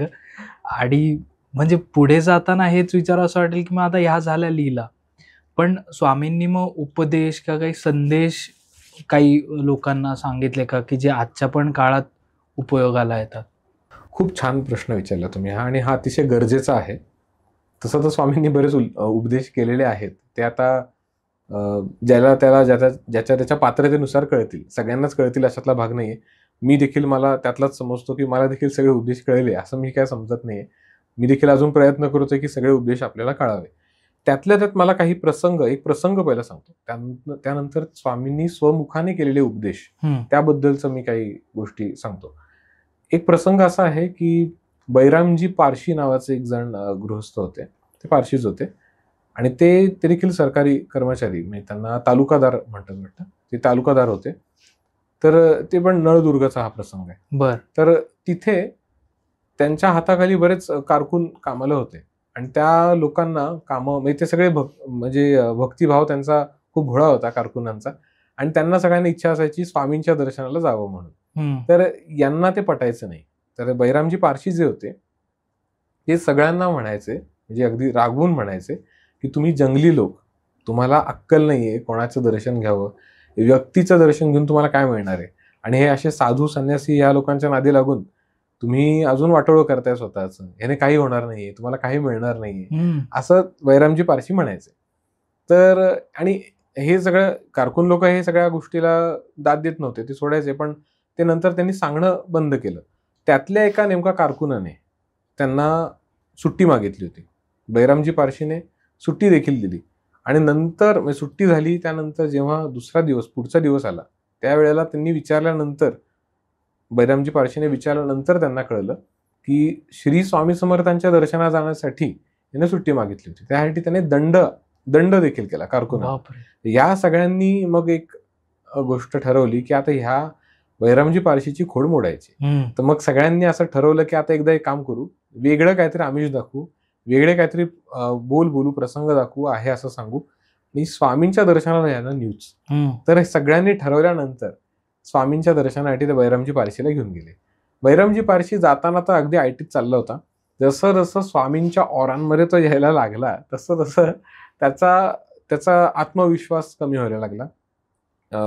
अंगावर सगळीकडे घाम फुटला, स्वेदन व्हायला लागलं सगळीकडे, शरीर असं उडायला लागलं, आणि नंतर प्राण गळून जायला लागला, प्राणशक्ती कमी होत होती, शरीर गळून पडायला लागलं होतं, नीट पावलं टाकता येत नव्हती, आणि जीभ देखील जड झाली, घशाला कोरड पडली. नंतर समोर प्रसंग बघतोय तर अर्थात परमात्मा श्री स्वामी समर्थ बसलेले आहेत, आणि सर्वच्या सर्व धर्मातली लोक त्यांची पूजा करतात. म्हणजे अगदी त्या व्यक्तीच्या स्वधर्मातली लोक देखील तिकडे पूजा करतात, सर्वच्या सर्व धर्मातली लोक तिकडे स्वामींची पूजा करतायत. हे सगळं बघून म्हणजे त्याला काय झालं हे त्याला स्वतःलाच कळत नव्हतं, आणि तो तिथल्या तिथे मूर्छित, म्हणजे तिकडे असा गळून पडला, मूर्छित नाही पण गळून पडला, आणि त्याची बोबडी वळली, म्हणजे त्याला नीट बोलताही येत नव्हतं. त्यावेळेला स्वामी त्याला स्वतःहून म्हणाले, काय रे गाढवा, परनिंदा करणं किंवा जीव हिंसा करणं, निंद्य कर्म करणं, हेच का तुझ्या धर्मात सांगितलेलं आहे, असं त्याला म्हणाले. मग त्यानंतर त्याला लक्षात आलं की आपल्याकडनं काही गोष्टी चुकलेल्या आहेत. तर मग तो शरण आला, मग त्याने प्रार्थना केली, स्वामींना माफी मागितली, क्षमा याचना केली. स्वामींनी देखील त्याला माफ केलं. आणि त्यानंतर पण असं काय आहे की म्हणजे मी उपदेश त्यांनी जे सांगितलं त्याबद्दल एक आहे, मी ते काही गोष्टी बोलतो आता. उपदेश स्वामींनी काय सांगितलं होतं तो, अरे जीव हिंसा करू नये, विनाकारण दुसऱ्याला त्रास देऊ नये, मोठा अधिकार संपत्ती याचा चिरकाल भरोसा मानू नये, पक्षापक्ष भेद टाकून सत्य न्याय धर्म या मार्गाने असावे, परमेश्वर भजनी सतत रमावे, कोणतेही दुर्व्यसन करू नये, योग्य अयोग्य याचा विचार करावा, अतिथी अभ्यागतास अन्नोदक द्यावे, म्हणजे अतिथी आणि अभ्यागतास अन्नोदक म्हणजे अन्न आणि उदक म्हणजे पाणी द्यावे, अन्नदान करावे, न्यायाने मिळवलेल्या धनाने स्वहित साध्य करावे, परोपकारार्थ वापी कूप तडाग बांधावे, पांतिकास उपयोगी पडतील अशा धर्मशाळा बांधाव्यात, सर्व धर्माचे रहस्य उपदेश हेच आहे, दया शांती क्षमायुक्त चित्त असावे, या योगाने प्रपंचची परमार्थ साधून जन्माचे सार्थक करावे, असं स्वामी सांगतात. आणि अजून एक वर्णन मला एक आठवतंय की गोपाळ बुवांनी जे रचलेलं, म्हणजे गोपाळ बुवां तर कर्वी जे स्वामींनी किंवा आनंद भारतींनी रचलेलं जे गुरु लीलामृत आहे, त्याच्यामध्ये एक छान उल्लेख येतो या सगळ्याचा. मी त्याबद्दल एक सांगतो. आता स्वामींबद्दलचं एक वर्णन असं केलेलं आहे गोपाळ बुवांनी, अनंत रूपे अनंत नामे, अनंत गुण अनंत धामे, परी त्यातून एकाही उपमे, ज्ञात न होती परमात्म्या. म्हणजे एवढी सगळं रूप धारण केलेली आहेत, आपल्याला एवढं सगळं कळणं तर शक्य नाही. म्हणूनच मी म्हणतो की उपदेश स्वामींनी अनेक दिलेले असतील, लीला प्रसंगांमधून दिले असतील, पण ते एवढं सगळं कळेल असं काय वाटत नाही. सोप्या भाषेत जेवढं शक्य करता येईल तेवढं आपण केलं. आणि आनंद भारती यांनी देखील अतिशय सुंदर वर्णन केलेलं आहे स्वामींच्या सानिध्यात कोण कोण कशा कशा प्रकारे येतं, काय काय ह्या सगळ्या बाबतीत. आनंद भारती म्हणे परीस, सेवा लाभली बहुतांस, जैशी जयाची मानसी आस, झाले अनुग्रह तयावरी, जैसा जयाचा अधिकार, तैसाची तया लाभे साचार, मुमुक्षुसी साक्षात्कार दावोनी जोडले अध्यात्मी सकामासी काम्यदान निष्कामासी शांती निधान वांछित जया योग साधन मार्ग दाविले तयासी. अशा प्रकारे त्यांनी कुठल्या कुठल्या प्रकारे आपण कुठला भाव ठेवून येतो किंवा आपली पात्रता काय आहे किंवा आपली काय म्हणून आपण एक म्हणू की स्पिरिच्युअल लेवल म्हणू शकतो की ज्याच्यासाठी गरजेचं आहे किंवा ज्याला जे हवं आहे त्याला ते त्या पद्धतीने बरोबर देतात. म्हणजे अगदी आर्त अर्थार्थी जिज्ञासू आणि मुमुक्षू या सगळ्या चारही प्रकारच्या लोकांना त्या पद्धतीने ते अनुग्रह आणि त्या प्रकारचे ते साक्षात्कार घडवून आणायचे. पण उपदेश हाच की स्वामींनी जो सांगितलं तोच की आपण अगदी सोप्या भाषेत स्वामींनी सांगितलेलं आहे की आपण एवढं सगळं जर करायचं कोणालाही त्रास न देता आणि शेवटी प्रपंचाची परमात्मा साधन करावा. हा अतिशय महत्वाचा उपदेश स्वामींनी केलेला आहे. पण म्हणजे तेव्हाचा पण तो जो उपदेश आहे तो आतापर्यंत सगळ्यांनी जरी फॉलो केला तरी पण त्यांच्या आयुष्यात खूप चांगले बदल घडू शकतात. आणि तेच म्हणजे आता आपण जसं एंडकडे येतो या पॉडकास्टच्या, तर मला आता तेच विचार असं वाटेल की आज आपण रिलीज पण पुण्यतिथीच्या दिवशी करतोय स्वामींच्या. तर स्वामींचा जो शेवटचा एक तो काळ जो होता, अर्थातच त्यांनी फक्त देह ठेवला पण अर्थातच परमात्मा असल्यामुळे ते आहेतच आपल्या अवतीभोवती. पण तो एक शेवटचा काळ कसा होता आणि काय हे म्हणजे तिथे केलं जात होतं.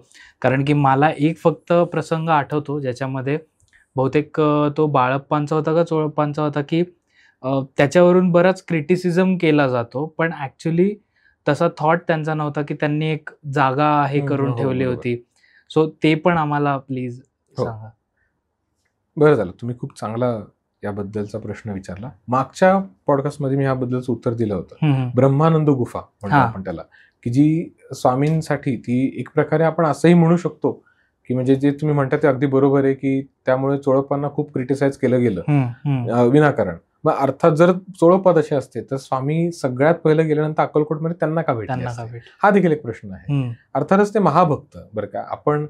आपण खूपच सर्वसामान्य पडतो या सगळ्यामध्ये बोलण्यामध्ये, पण ते अर्थातच महाभक्त. तर ब्रह्मानंद गुफेबद्दल आपण म्हणू शकतो की स्वामींच्या योजनेनेच हे सगळं तर स्थापन झालं.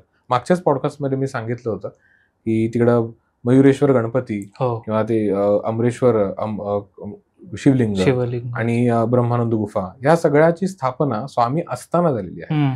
आणि शिवाय तिकडे त्याची स्थापना करताना तिथे शिव चिदंबर दीक्षित यांचे नातू आले होते आणि त्यांनी ती स्थापना केली होती. तर मग हे सगळं ह्या सगळ्याला क्रिटिसाइज जे करतात ते करत राहणार, आपण त्याला काही बोलू शकत नाही. अर्थातच बऱ्याच जणांना अजूनही आजही काही लोकांचा अट्टहास असतो की कुठल्याही देवतेची जयंती म्हणायची नाही, प्रकट दिनच म्हणायचा. तर अर्थात काय होतं की ज्यांना कोणाला संस्कृतचं नॉलेज असेल त्यांना तुम्ही विचारू शकता की जयंती हा शब्द योग्य आहे का अयोग्य आहे, ते बरोबर सांगू शकतात आणि ते अर्थातच म्हणजे सांगू शकतात. आणि एक मंत्र देखील आहे बघा, जयंती मंगला काली भद्रकाली कपालिनी दुर्गा क्षमा शिवाधात्री स्वाहा स्वधा नमोस्तुते. यामध्ये पहिलाच शब्द जयंती आहे. मग ह्यामध्ये आपण काय बोलायचं, तर जयंती ही देवी देखील आहे जिचं म्हणजे तेज संपन्न असलेली, जी कायम सगळीकडे तेज सगळीकडे पसरवतीये ती देखील. तर जसं तुम्ही म्हणाला आता क्रिटिसिझम आता हे तर चालू राहणार. पण आता समाधीकडे आपण बोलतोय. आता स्वामींच्या समाधी बाबतीतले काही छोटे छोटे प्रसंग मला आठवतात, त्याबद्दलचा मी छोटासा उल्लेख करतो. जेव्हा स्वामी सूत महाराज अक्कलकोटमध्ये स्वामींना भेटण्यासाठी आले होते 1873च्या दरम्यान, 1873 मध्ये बहुतेक, तर तेव्हा ते तिथे आले, स्वामींना भेटले आणि अचानकपणे स्वामींशी त्यांचा वार्तालाप चालू असताना अचानक स्वामी त्यांना म्हणाले, ध्वजा पृथ्वीवर उभारूनी गादी चालवावी. याचा त्यांना अर्थ कळाला नाही. मग त्याबद्दल मी एक गोष्ट लिहून आणलेली आहे, ते स्वामी बरोबर सांगतील, म्हणजे स्वामींबद्दल स्वामींच्या भाषेत. आणि त्यावरनं मग ते काय झालं, मग ते त्यांचा विचार विनिमय झाल्यानंतर स्वामी सुद्धा कळलं, स्वामींचं असं म्हणणं आहे की आता हे सगळं तू बघायचंय, मी सोडून जातो, स्वामींचं म्हणणं आहे. हे स्वामी सुद्धा कळल्यानंतर अर्थात म्हणजे आता नवीन काय आपण बोलायला नको की आपला सद्गुरू किंवा आपला आराध्य आपल्याला भेटून आपले इतके वर्ष आपल्या सानिध्यात आहे, आपल्याला एवढं अमाप करुणा कटाक्षाने आपल्याला संपूर्ण न्हावून टाकलेलं आहे आणि अचानकपणे ही छत्रछाया आपल्या डोक्यावरनं जाणार, या गोष्टीमुळे ते उद्विग्न झाले. आणि त्याबद्दल म्हणजे मी हे मुद्दाम ह्या गोष्टीचा प्रसंग लिहितो, कारण जसं तुम्ही कॉन्ट्रोवर्सी बद्दल म्हणताय, बरेच जण तसंच ना क्रिटिसिझम स्वामी सुतांबद्दलही करतात, की त्यांच्याबद्दलही काहीतरी चुकीचे प्रसंग दाखवतात. आता तुम्ही विचार करा की स्वामी सुतांचे भाव काय असावे. त्यांनी लिहिलेलं आहे स्पष्ट. स्वामी सुत काय म्हणतात बघा. तुझं विण दुःख देवा आता, सोसवेना जीवा, करा जीवाची विश्रांती, स्वामी राया विश्वपती, बहुत झाले से विभळ, आता सोड वावा बाळ, स्वामी सुत चरणांवरी, माथा ठेवी दुःखवारी. म्हणजे आता हे या सगळ्यातनं त्यांनी आधीच ओळखलं स्वामी सुतांनी देखील, की आता स्वामी देह ठेवणार आहेत. हा प्रसंग बघण्याआधी मीच देह ठेवतो. म्हणून हे सगळं झाल्यानं वर्षभरातच स्वामी सुतांनी देह ठेवला. आणि मग त्यानंतर मग स्वामींनी अर्थातच देह ठेवला. तर देह ठेवण्यापूर्वी स्वामींनी काय काय संकेत दिले याबद्दलचा एक अजून एक प्रसंग आहे. बाळप्पा महाराजांबरोबर जेव्हा स्वामी एका ठिकाणी फिरत होते ना, तो स्थान नीट आठवत नाही, सलगर म्हणतात त्याला, सलगर, आणि काही ठिकाणी सागर असा उल्लेख आहे, काही ठिकाणी सलगर असा उल्लेख आहे. ते तिकडे स्वामी त्यांच्याबरोबर चालत होते बाळप्पा महाराजांबरोबर. त्यावेळेला कब्रस्तान जो एरिया होता, का कब्रस्तानच होतं ते, म्हणजे स्मशानभूमी म्हणून, तर तिकडे रात्रीचं ते फिरले सगळीकडे आणि त्याच्याच पलीकडे एका रानात जाऊन ते बसले. तिकडे बरेचसे भक्त मंडळी स्वामींच्या दर्शनासाठी आले. त्यांनी दर्शन घेतलं आणि ते सगळे गेले. स्वामी आणि बाळप्पा महाराज दोघंच तिथे उपस्थित होते. त्यावेळेला बाळप्पा महाराजांना स्वामींनी काय सांगितलं, तर त्यावेळेला स्वामींनी बाळप्पा महाराजांना देखील हाच संकेत दिला सेम. तेव्हा स्वामी काय म्हणाले, आम्हास फार उंच जायचे आहे, फार लांब जायचे आहे, माझी नोकरी करण्यास येतो की नाही, असं त्यांनी विचारलं. तर याचा जवळील भक्तांना बरोबर अर्थ कळतो. आणि अजून एक गंमत तुम्हाला सांगतो, विशेष असं आहे की अवतारिक पुरुष, कोणीही अवतारी पुरुष, म्हणजे पूर्ण अवतार असो, अंश अवतार असो, यांना म्हणजे काय म्हणू आपण, त्यांच्या आध्यात्मिक पातळीचा बद्दल आपण बोलायचा काय आपल्याला अधिकारच नाही, कारण ते खूप मोठे. त्यांना 1 वर्ष आधी तरी कमीत कमी कळतच की ते आता देह ठेवणार आहेत. हा प्रसंग जेव्हा घडला, जेव्हा बाळप्पा महाराज आणि स्वामी यांचं संभाषण चालू होतं, त्यावेळेस हा प्रसंग, तो दिवस होता चैत्रवद्य त्रयोदशी.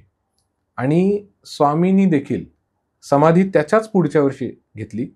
तर तो देखील दिवस म्हणजे चैत्रवद्य त्रयोदशीच. स्वामी अक्कलकोटमध्ये प्रवेश केला तर तो दिवस कोणता, तर श्रीपाद भूषण या ग्रंथानुसार ते श्रावण शुक्ल पंचमीला त्यांनी प्रवेश केला. आणि वामनबुवांच्या गुरुलीलामृतानुसार त्यांनी ललिता पंचमीला अक्कलकोटमध्ये प्रवेश केला. आणि निर्याण किंवा आपण समाधी म्हणू ती म्हणजे चैत्रवद्य त्रयोदशी या दिवशी घेतली. याबद्दल मिलिंद माधव यांनी खूप छान वर्णन केलेलं आहे. शके 1800 बहुधान्य नाम संवत्सरी, चैत्रवद्य त्रयोदशी मंगळवारी, पुण्यघटिका 3ऱ्या प्रहरी, स्वामी गेले निजधामा. बोलता बोलता आला अंतकाळ, प्रकृतीत झाली चलबिचल, क्षणात पापण्या झाल्या अचल, निजानंदी झाले निमग्न. तर अशा प्रकारे स्वामींनी देहत्याग केला. म्हणजे तो प्रसंग देखील म्हणजे मला सांगायलाच खरं तर जीवावरच आहे, पण आपल्याला माहित असलेला बरा. आणि त्यानंतरही अजून काही प्रसंग सांगणारच आहे, पण तरीही आपण ह्या सगळ्यातनं तर जावं लागतंच. म्हणजे अगदी तुम्ही श्रीपाद श्रीवल्लभ चरित्रामृताचा 51वा अध्याय किंवा गुरुचरित्रातले शेवटचे अध्याय असो, नाहीतर आता गुरुलीलामृतातले शेवटचे अध्याय असो, स्वामी चरित्र सारामृतातले शेवटचे अध्याय असो, ह्या प्रसंगांना आपल्याला सामोरे जावंच लागतं. आपल्याला सगळं माहिती की स्वामी आपल्या समक्ष आहेत, पण आपण ते वाचन करताना, पठण करताना आपण ते जगत असतो. त्यामुळे प्रत्येकाचे म्हणजे अगदी जे कोणी स्वामींशी जोडले गेलेले भक्त आहेत त्यांना कळत असेल मी आता काय बोलतोय ते आपल्याला होतच थोडं एक्साइट, म्हणजे आपण त्यांच्याशी अटॅच्ड आहोत, त्यामुळे आपण इमोशनल नक्कीच होतो. एक वर्ण अजून असं आहे, स्वामींनी त्यांना ते देह ठेवणार आहेत ह्याबद्दल काहींना अंदाज आला. स्वामी आजारी आहेत का असं लोकांना वाटायला लागलं. मग भोळी भक्ती लोकांची, लोक त्यांच्या करवी दान धर्म करायचे. मग त्यांना तारा सांगायचे की ही गाईला भरवा, आणि काही जण म्हणायचे की त्यांच्यासाठी यज्ञ करू, काही जणांनी त्यांच्यासाठी उपवास केले, काही जणांनी त्यांच्यासाठी व्रत केले. म्हणजे असे देखील असे प्रसंग आहेत. काही ठिकाणी मी प्रसंग असे देखील वाचले की म्हणजे ह्यामध्ये लोकांनी काही त्याचा गैरसमज करून घेऊ नये, पण असे देखील प्रसंग आहेत जे लिखित स्वरूपात देखील आहेत की स्वामींना म्हणजे लोकांनी त्यांची पत्रिका मांडली, म्हणजे त्यांची महादशा कोणती चालू आहे, त्यांची ग्रहस्थिती काय चालू आहे, हे देखील बघितलं. म्हणजे साक्षात परमात्म्यासाठी देखील ह्या सगळ्या गोष्टी लोकांना वाटलं. ह्याच्यामध्ये त्यांचा भोळा भक्तिभाव महत्वाचा आहे. त्यांना ते वाटलं.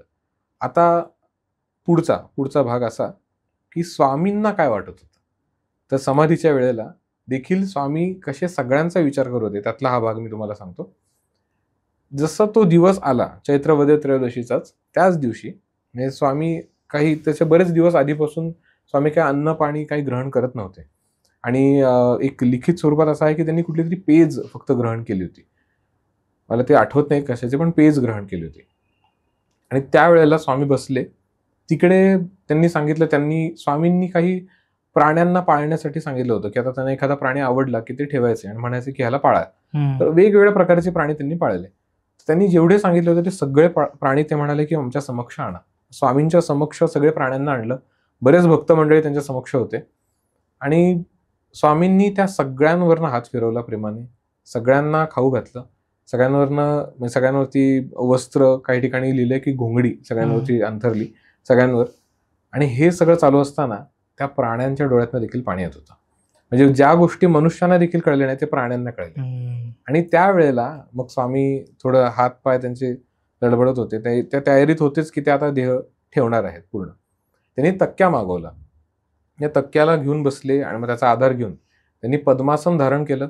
ज्ञानमुद्रा लावून समक्ष ताठ शरीर ठेवून मग ते त्यांनी देह ठेवला. म्हणजे ते कसं कळलं तर तिथे एक डॉक्टर उपस्थित होते. ते डॉक्टर आले. त्यांनी नाडी परीक्षण करायला सुरुवात केली. त्यांनी जसं डॉक्टरांनी सांगितलं की नाडी लागत नाहीये, उपस्थित सगळे जनसमुदाय अतिशय प्रचंड आक्रोश आणि रडायला लागले. काही जण अक्षरशः डोकं आपटायला लागले, काही जण अक्षरशः स्वतःचे केस ओढायला लागले. इतके म्हणजे त्यांना लोकांना इतके उद्विग्न झाले की त्यांना सुचतच नव्हतं काय करायचं. म्हणजे एवढं मोठं छत्रछाया आपली ती गेली, आता काय राहिलं काय, म्हणजे आता सगळंच संपलं असं सगळ्यांना वाटायला लागलं. परमात्म्याला आपली काळजी कशी. स्वामींनी देह ठेवला तरी पण परत म्हणजे लोकांबद्दलचे बघा म्हणणारे हे बरेच काय म्हणतील की आम्हाला स्वामी खूप आवडतात, आम्ही स्वामींची भक्ती खूप करतो आणि आमचं स्वामींवर खूप प्रेम आहे. स्वामी तुम्हाला प्रत्येक क्षणाला फक्त सांगत नाहीत की त्यांचं किती प्रेम आहे, पण ते दाखवून देतात की त्यांचंच आपल्यापेक्षा, आपण करण्यापेक्षा त्यांचंच आपल्यावरती खूप जास्त प्रेम असतं. स्वामी गेलेले परत आले आणि परत प्रकट होऊन परत सगळ्यांकडे दृष्टी टाकली. सगळे बघायला लागले. एकाएकी पूर्ण शुकशुकाट, एकदम शांतता. आणि त्यावेळेला स्वामी सगळ्यांकडे बघत होते, शांतपणे बघत राहिले, दृष्टी एकदम स्थिर ठेवली. अभयमुद्रेमध्ये हात वर घेतला. अभयमुद्रा म्हणजे आशीर्वाद देणारी मुद्रा. अभयमुद्रेमध्ये हात घेऊन अनन्याश्चिंतयन्तो माम ये जनाः पर्युपासते तेषां नित्याभियुक्तानां योगक्षेमं वहाम्यहम्. हे 25 वेळा म्हटले. आणि 25 वेळा म्हणजे ते कोणाकोणासाठी असेल, कुठल्या कुठल्या स्तरातल्या लोकांसाठी असेल किंवा पृथ्वीच्या अंतापर्यंत असलेल्या सगळ्या भक्त मंडळींसाठी असेल, कोणाकोणाला माहित नाही, सगळ्यांसाठी म्हणजे अगदी सगळ्यांसाठीच ते लागू होतं असं म्हणू शकतो आपण. हे सगळं असं ते स्वामी म्हटले. तर याबद्दल ना मिलिंद माधवाने देखील खूप सुंदर उल्लेख केलेला आहे. ऐसा यती दत्त दिगंबर संपवून आपला अवतार निजधामी गेला निरंतर भक्त झाले पोरके.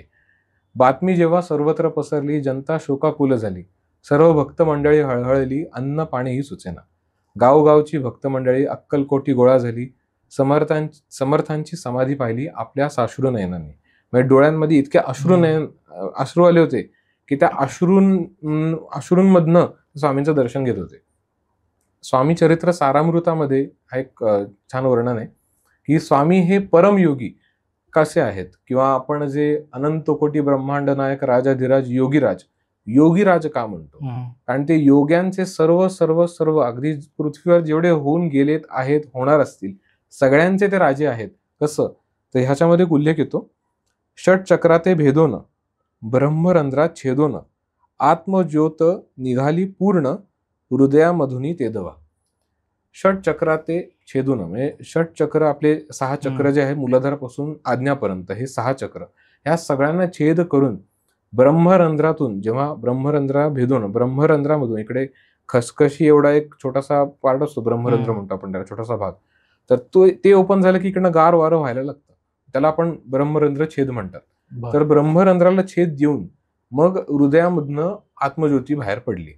तर ही देखील एक परमोच्च स्थिती म्हणू शकतो आपण. अर्थात म्हणजे आता मला काही बोलायची बाकी गरज नाहीये, कारण हे स्वतः स्वामीच, हे परमात्मा. आता हे इतर कुठल्या संत पुरुषांबद्दल बोलणं ही गोष्ट वेगळी, पण इथे तर आपण साक्षात परमात्म्याबद्दल बोलतोय. बरोबर. तर अशा प्रकारे स्वामींनी देह ठेवला, पण इथे अंत नाहीये.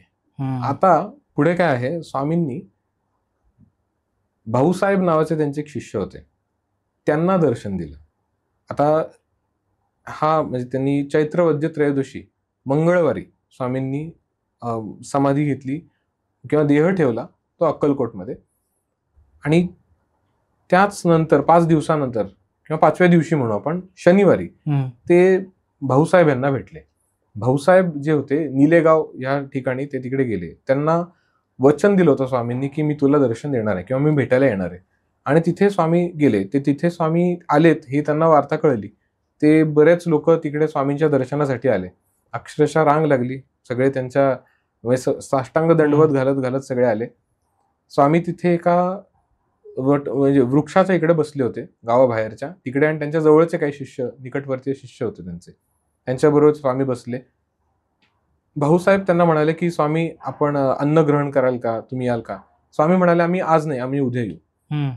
तर मग त्यांना काय ऑप्शन होता ते हो म्हणाले. नंतर ते दुसऱ्या दिवशी परत त्याच ठिकाणी सगळे भाऊसाहेब आणि सगळे ते लोक तिथे उपस्थित झाले, तर स्वामी आले नाही. बरीच वाट बघितली, त्यानंतर कोणी येत नव्हतं, म्हणून प्रत्येक जण आपापल्या घरी जायला लागलं. आणि भाऊसाहेब पण नंतर मग म्हणजे थकले आणि नंतर घरी आले तितक्यात तिकडे अवधूत किंवा यतिवेश धारण केलेले तिकडे साधू किंवा संन्यासी आले होते. तर त्यांना ते आलेलेत बघून भाऊसाहेबांनी त्यांना बसायला आसन दिलं आणि ताट वाढलं जेवायला, आणि ते म्हणाले की तुम्ही जेवण करू शकता. तर त्या वेशात आलेल्या स्वामींना त्यांनी ओळखलं नव्हतं, आणि नंतर स्वामी तिथे उपस्थित म्हणजे उभे राहिले आणि एकाएकी तिकडनं अदृश्य झाले. त्यानंतर त्यांना लक्षात आलं की हे नक्कीच श्री स्वामी समर्थ होते. त्याबद्दल एक छोटंसं म्हणजे छान वर्णन मिलिंद माधवांनी केलेलं आहे, मला फार आवडतं. आणि हे वर्णन आपल्यालाही लागू होतं असं स्वामी भक्तांनी समजून घ्यावं. वचनपूर्तीसाठी निर्णयानंतर 5वा दिवस शनिवार स्वामी प्रकटले निले गावाबाहेर, दिले दर्शन भाऊसाहेबांचे. म्हणजे याचा अर्थ असा देखील होतो की स्वामींनी समाधी घेतली, पण कशाची नक्की, कारण दर्शन तर सदेह देखील दिलेलं आहे, देह ठेवलेला आहे. हे बघा, ही सगळी माया आहे परमेश्वराची. ही माया कशा प्रकारे रचेल काही सांगता येत नाही. आणि मी काय एवढा मोठा विद्वान नाही की मी सगळ्यांना सगळं सांगू शकेल किंवा मी तेवढा समर्थ आहे सगळं सांगायला. पण ह्या सगळ्या गोष्टी आपण आता मांडलेल्या आहेत. आता मी काही मिलिंद माधव यांनीच काही रचलेल्या काही रचना ज्या आहेत त्याचा मी उल्लेख करेल, त्यानंतर मग मी पूर्णविराम देतो. मग मी त्यानंतर काही बोलणार नाही. आणि ही एक प्रकारे मी जे दर्शक बघतायत, जे काही दर्शक काही जण कामं करता करता ऐकत असतात, या सर्वांच्या वतीने मी परमात्मा स्वामींनाच आता प्रार्थना करतोय. आपल्या सर्वांच्याच वतीने मी परमात्मा स्वामींना प्रार्थना करतोय. परमात्मा स्वामींनी ही प्रार्थना गोड मानून आपल्यावरती त्यांचा कृपा कटाक्ष कायम ठेवावा अशी मी त्यांच्या चरणी मी प्रार्थना करतो. त्यांना चरणांना वंदन करतो मानसिकरित्या.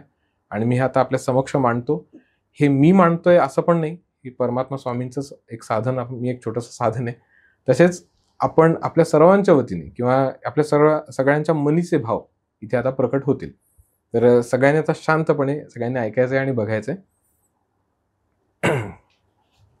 अजूनही जे येती समाधी दर्शना, त्यांच्या व्याधी आणि विवंचना, संकटे आणि दुःखे नाना स्वामी दूर करतात. याचे अस्ति असंख्य दाखले, अनेकांनी खरोखर अनुभवले. म्हणून महाराजांची पावले आपणही वंदूया. नम्र होऊनी त्यांचे चरणी, कळकळीने करूया विनवणी. स्वामींना यावी करुणा म्हणून प्रार्थना त्यांना करूया. जय जय दत्ता अवधूता, अक्कलकोट श्री स्वामी समर्था. सद्गुरु दिगंबरा भगवंता, दया करीगा मजवरी. अनेकांच्या संकटी आला धावून, आता माझी प्रार्थना ऐकून. समर्थराय देई दर्शन, दूर लोटू नको मला. व्यवहारी मी जगतो जीवन, अनेक पापे घडती हातून. तव नामाचे होते विस्मरण, क्षमा याची असावी. सद्गुरु राया कृपा करावी, तुमची सेवा नित्य घडावी. ऐसी बुद्धी मजला द्यावी, पापे सर्व पळावे. सुखाचे व्हावे जीवन ऐहिक, धन दौलत मिळावे, मिळावे पुत्र पौत्र सुख, गृह सौख्य आणि वाहन सुख, अंती सद्गती लाभावी. तुम्ही प्रत्यक्ष कैवल्य ठेवा, म्हणून याचना करतो देवा. उदार मनाने वर द्यावा आणि तथास्तु म्हणावे. तुमची होता कृपा पूर्ण, जीवन माझे होईल धन्य, म्हणून आलो तव पायी शरण, दत्तराया दया घना. मी एक मानव सामान्य, तुमची सेवा नित्य घडावी म्हणून या पोथीचे करतो वाचन, दान द्या तुमच्या कृपेचे. आता मी माझा शेवटचा भाग म्हणतो आणि त्यानंतर मी पूर्ण विराम देतो. मी काही बोलणार नाही यानंतर, कारण आता जे म्हणतोय ते आता शेवटची प्रार्थना आणि स्वामींना पूर्ण समर्पित. वेडी वाकुडी माझी सेवा, स्वीकारावी स्वामी देवा. वरदहस्त नित्य मस्तके ठेवा, हीच अंती विनंती. जय अनघा दत्तात्रय.